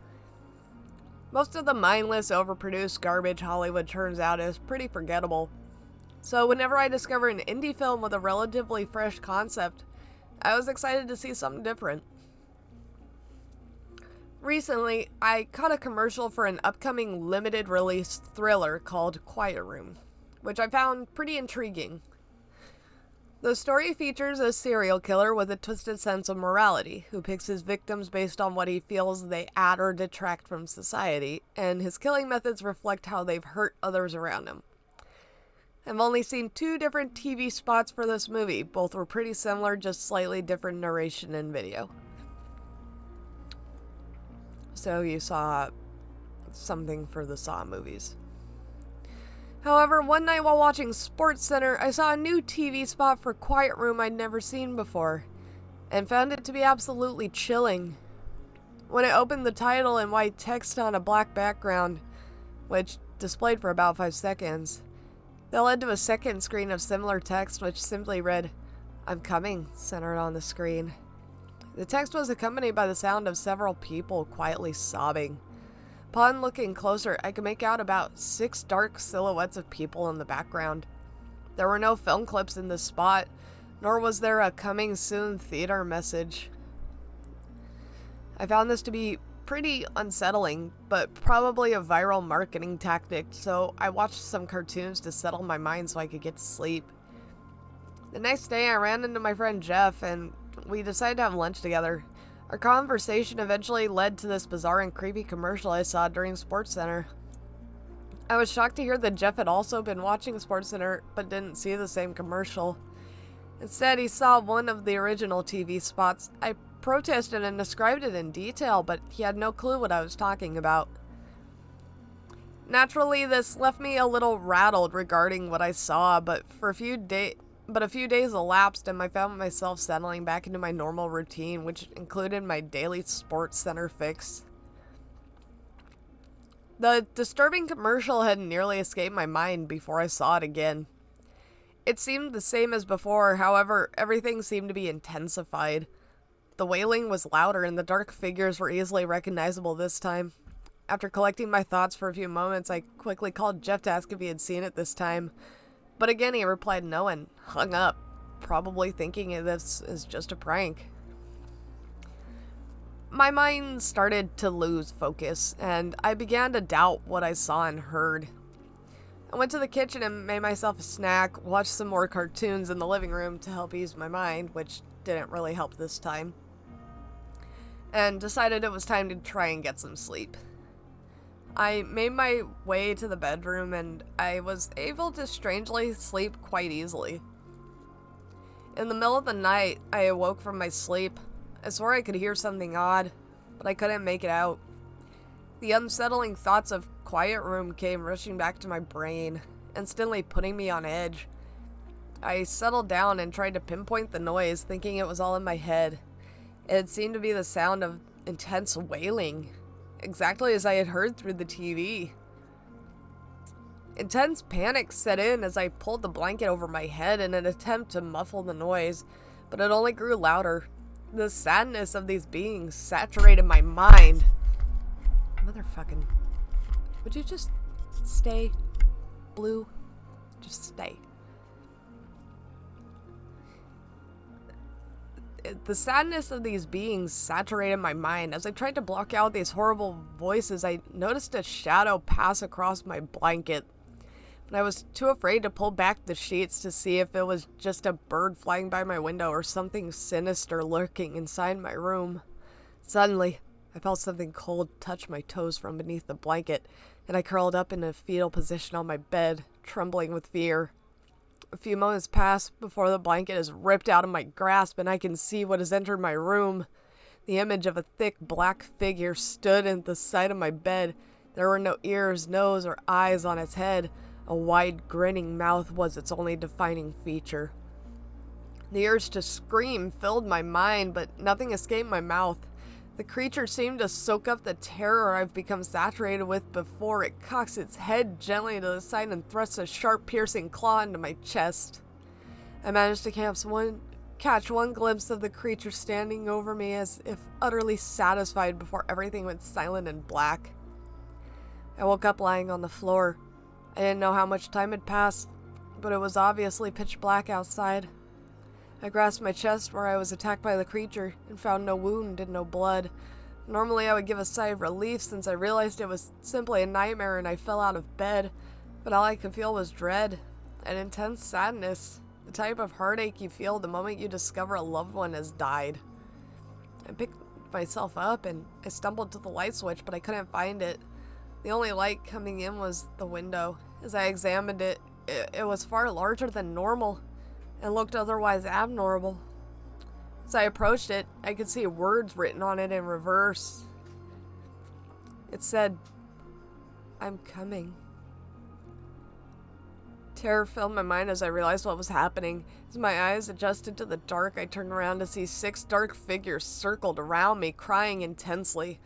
The sense of sadness I initially felt increased exponentially, and I too began to cry uncontrollably when the light from the window was the only comfort in this horrible place. So I made my way towards the window so I could look out. The only thing I could see was my friend Jeff sitting on his couch, watching us.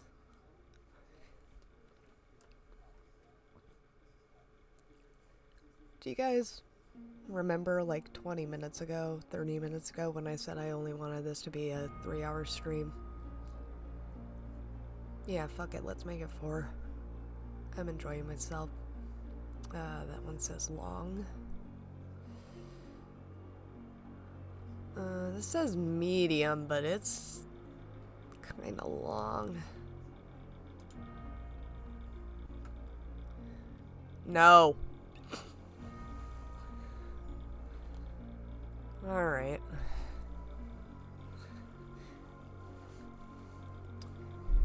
Hidden game. The feeling of a lingering presence during solitary moments. Everybody gets that feeling. I'm sure you have too. What you haven't done probably is try to explain its occurrence.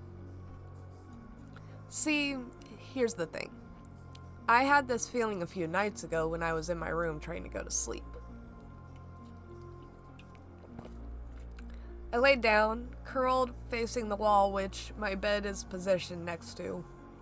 I slowly but surely felt something stand behind me, as everybody does at some point in their lives. It felt like it was lording over me and staring at me to no end. The funny thing about human psychology is that it absolutely hates unknown things, which would be why we try to come up with an explanation for seemingly enigmatic events. So, being the creative wizard that is my brain, my brain tried to associate this figure with a face. Unfortunately, I was somewhat terrified, so my brain, as any brain would, decided to combine the figure with the sense of fear together and give it a face that would warrant such fear. A brain can't create faces, so it copies and pastes any face you've seen from anywhere. But given this context, it is usually the most nightmare-inducing face you've ever seen. Also, given the context, this horrifying figure would be standing right behind you. And usually at this point, rational thought would take over. You'd try to reason with yourself as to why your worst nightmare isn't standing right behind you. It'd usually work, And at times where it didn't, you'd usually muster whatever courage you'd have and turn around to look behind you. Well, at least it's what I did, and as expected by both you and I, nothing was there. This is usually followed by reinforcing yourself with proofs as to why there couldn't be anything behind you. I never heard the door open, and I never heard footsteps, are usually the common ones in this scenario. You'd laugh at yourself for being stupid and go to sleep. This is the common thought pattern associated with the eerie feeling of being watched. There's probably a branch in psychology dedicated to this feeling, seeing as it's ridiculously widespread. One thing that I can be certain about is that this feeling would always end due to what is known as lex parsimoniae. This is better known as Occam's razor. It states that the simplest explanations are usually the best. And in situations such as my own, we can usually create explanations that are wonderfully wrapped in a package of rationality and reason. And that's exactly what'll get you killed. Have you ever thought about why you get these feelings? Not many people do. The downside of Occam's razor is that it blinds people from seeing another side to an event. To an average human being, for something to truly exist, it would usually need to conform to the laws of nature. If someone right next to us decided to fly around, we would almost definitely doubt our own sanity before we believe that this person is actually flying. But what if the watcher conforms to no laws? But if the reason I didn't hear the figure was because it could fly, or at least hover at will? What if I didn't hear the door because the figure can move through objects at will? What if the reason I didn't see the figure was because it can render itself imperceptible at will? At this point, you'd be asking yourself where the evidence for this figure's existence is. But why would such a being, one that can defy every law of nature at will, leave evidence? I mean, if it's trying to frighten me in some way, I see no reason for it to leave traces of itself so that we can conclude that it exists. Perhaps it was only there that night to acquire the description of the face that I fear most, and that what we normally recognize as the feeling of being, watched is simply a tool used by this figure to extract a facial design that we are terrified of. And what would it do with this? Make it a reality. By now, you should have realized that there is absolutely no reason to deny this being's existence. The only reason we would deny it is due to the figure posing as a complex explanation to the feeling that someone is watching rather than a simple one. I don't know who you are or where you are, but I hope you understand that the next time you suddenly get the thought that someone or something is watching you, just remember that you're playing the hidden game, and there's nothing you can ever do about it.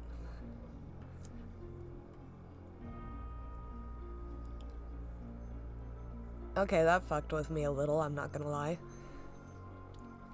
Probably would have fucked with me more if the grammar wasn't, like, half shit, but... And by grammar is half shit, I mean there's just a lot of things that they clearly could have gone back and just fixed. Like a typo that really screwed with my brain, or the fact that they kept putting, like, A where they meant to put an O, even though they're on opposite sides of the keyboard. I don't know, my long story short, I feel like this one would have been a little bit more unnerving had the person just gone back and, I don't know, what's the word? Proofread. Alright, let's find another shorty but goodie. Read that one already. Alright. Oh boy. Oh god, this one goes into mythology. Great. This is gonna be an interesting maybe I should just turn off the stream, because, Like, my computer's freaking the fuck out, I think. I have literally never heard it made this much noise in one sitting before. Usually it stops after a while. I think I'm gonna have to go, like... I might actually have to crack this thing open and, like, look and see what is wrong with it, because I don't think it's supposed to be making that weird clicky noise. And it does sound like a click, at least to me.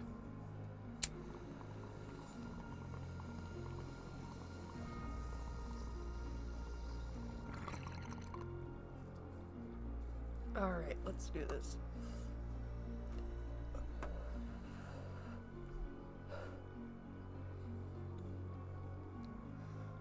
Whom the gods would destroy, they first make mad. Prometheus, the Mask of Pandora.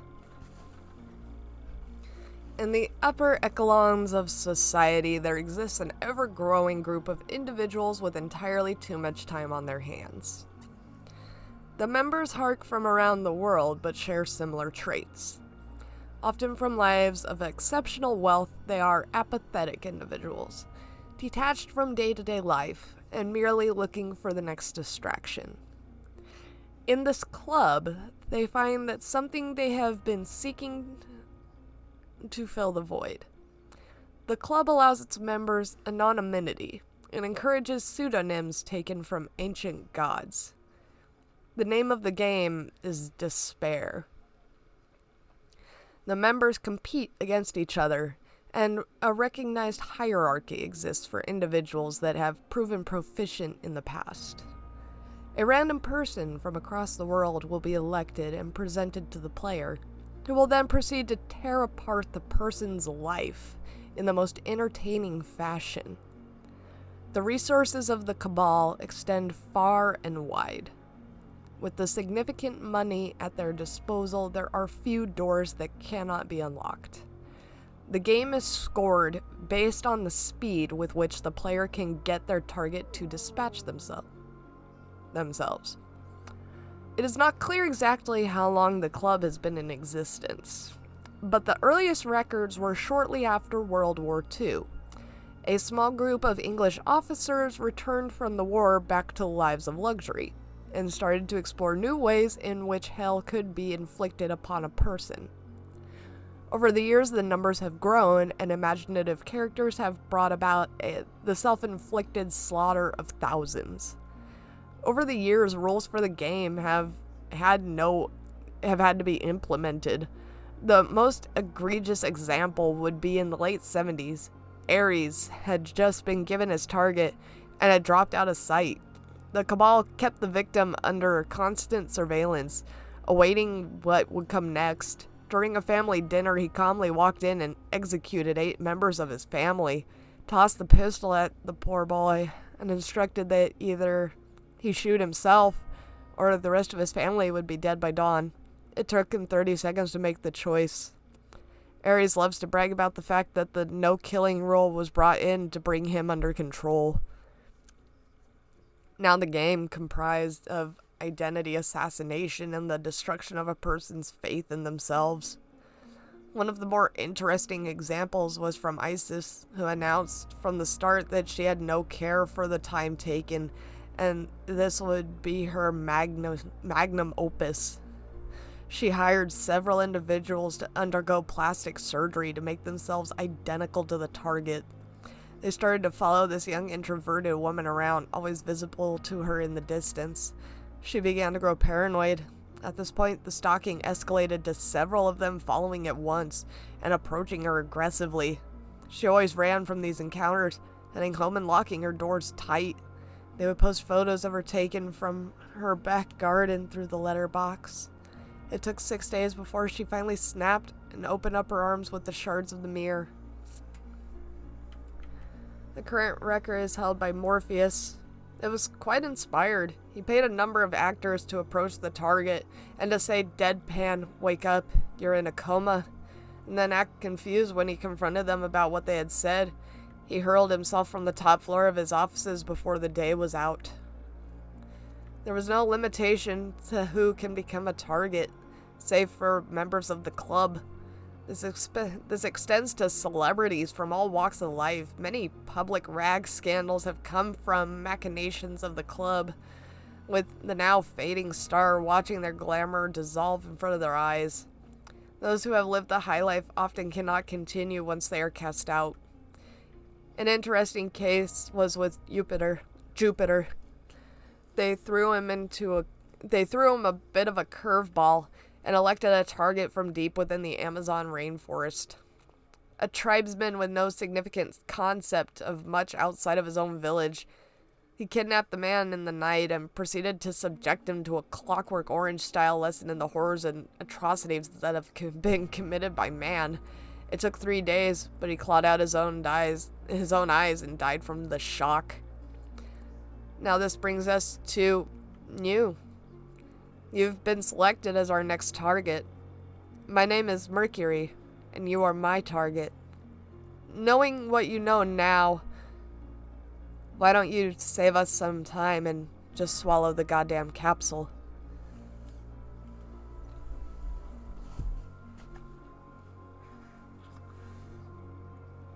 Okay, I kind of wish I had managed to save this one for last, because that was good. At first I was like really skeptical. Like, oh god, it's really gonna be one of these. But no, this is actually very interesting. It's not... God fucking damn it, piece of shit. Sorry. It's not as interesting as, say, Booth World Industries, which I still think is, like, one of the top 10, like, creepypastas of all time. It's definitely, like, closer to number 10, but I adore that story so much. This one kind of reminded me of it, actually. Not necessarily in the same fashion, but it has that underlying sense of there's a bigger group running the shit, basically. Which I like. That kind of shit actually unnerves me a little.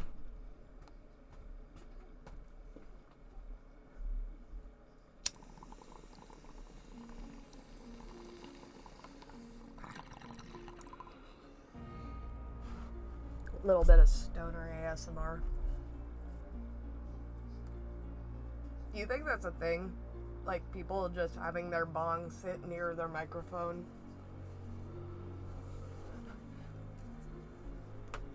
I feel like that's a thing. Let's see if we can get another shorty.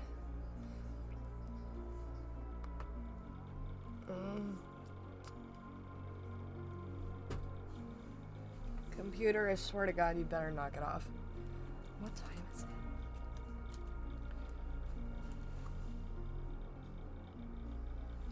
I don't care. Oh yeah, I still have to fuck me. Alright, I might make this the last one for tonight, because I have to fucking run to the post office, apparently. So, this will probably be the last one. This one is called Everything. Oh god. I shouldn't make this the last one. I shouldn't. You wanna know why? It starts out like this.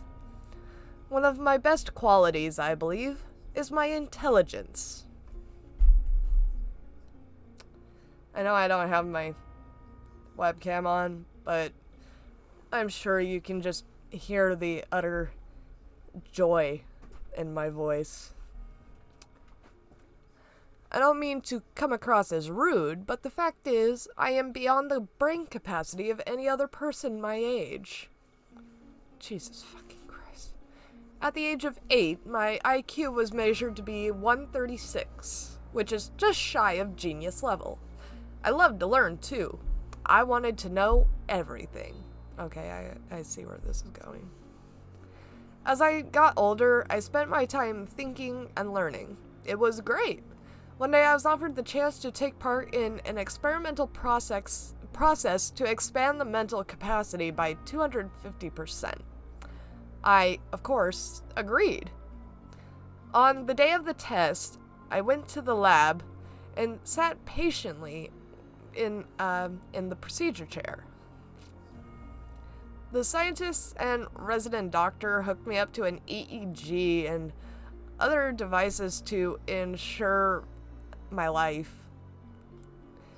Then they brought in the equipment for the procedure. It was a pair of glasses, completely normal at first glance. They slid the glasses on my face and I immediately saw the difference. Everything, all the secrets of the universe were there before me. I saw chemical formulas, atoms, molecules, and protein structures. I saw mathematical equations, the measures of simple things that I had taken for granted. I saw beyond walls of the room I was held in. I saw the stars, the next galaxy, and an alternate universe. I sat for a moment, barely looking at anything. And then the scientist tapped my shoulder and asked me, "What do you see?" I turned and looked at them slowly. I see everything. I could see each cell of their bodies, each fiber of their clothes, every individual strand of hair. Everything, huh?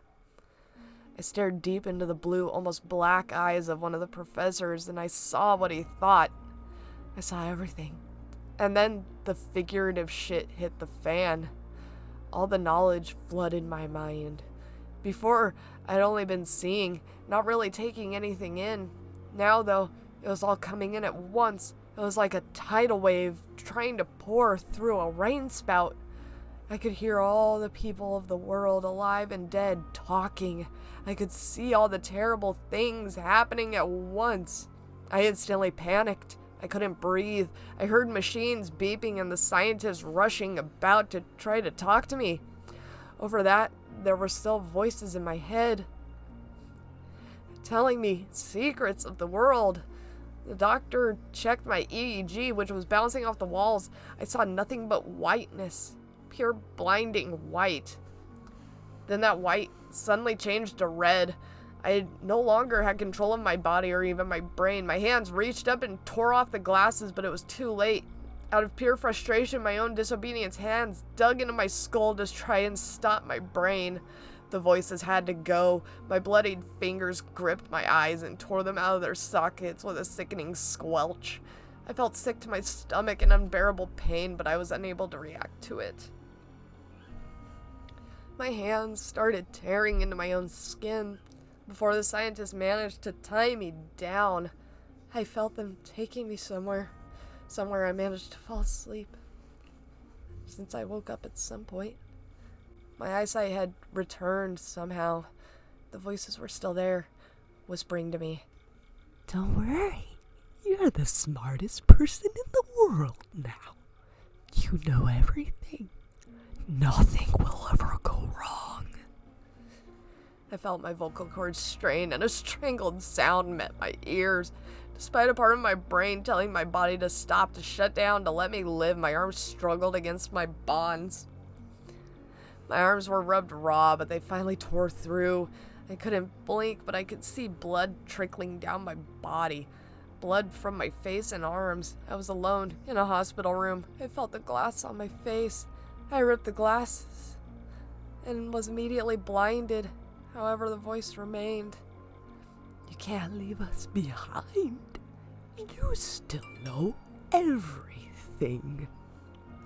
At that moment, everything became nothing as my own hands betrayed me and plunged into my chest. Before I breathed my last breath, I heard doctors rush into my room over their yells and sound of the machines beeping. I heard the voices in my head say one last chilling sentence. "And now you'll know everything forever."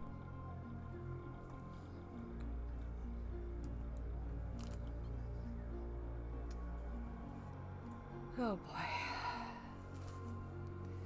Great, now people are like messaging me, so I'm gonna have to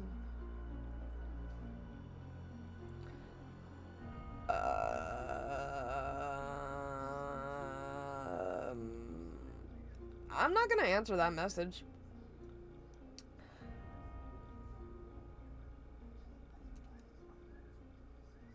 Oh, God. Fucking just... I'm tired. I'm tired. I want to keep reading, but... Like... I have to fill out this fucking order. I'm probably gonna have to answer those people back, even though they sent me a meme for FNAF porn. Oh boy. Why? Why does that even exist? Not the meme, like that's kind of a given, but why FNAF porn? Why? It's dead kids in robot suits. Freak.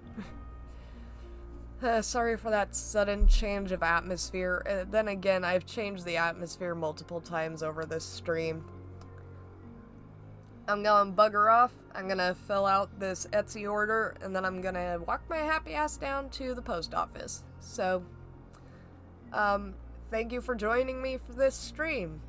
If you liked it, go ahead and hit that big fat red, subscribe button. The one on my screen says end stream, but yours will say, subscribe, I think. I'm not sure if it's still red anymore, even. I know the join button is blue for some people. On mine, it's black with a blue outline. I don't think I even have join, though, so don't even worry about that one. If you would very much like to know when I start streaming, why don't you hit that bell? It's supposed to let you know, apparently. But apparently for some people it doesn't work. So, have fun with that one. I don't know anything else. There are links down in the description. One for the actual creepypasta.org website where I have read all of these stories. Feel free to read them for yourself and maybe even go comment on them. I'm sure that the authors would actually like a little bit of feedback. There's a link to buy shit with my character's face on it if you want. I mean, there's also, like, fan-related stuff that you can buy, so feel free to do that if you want to.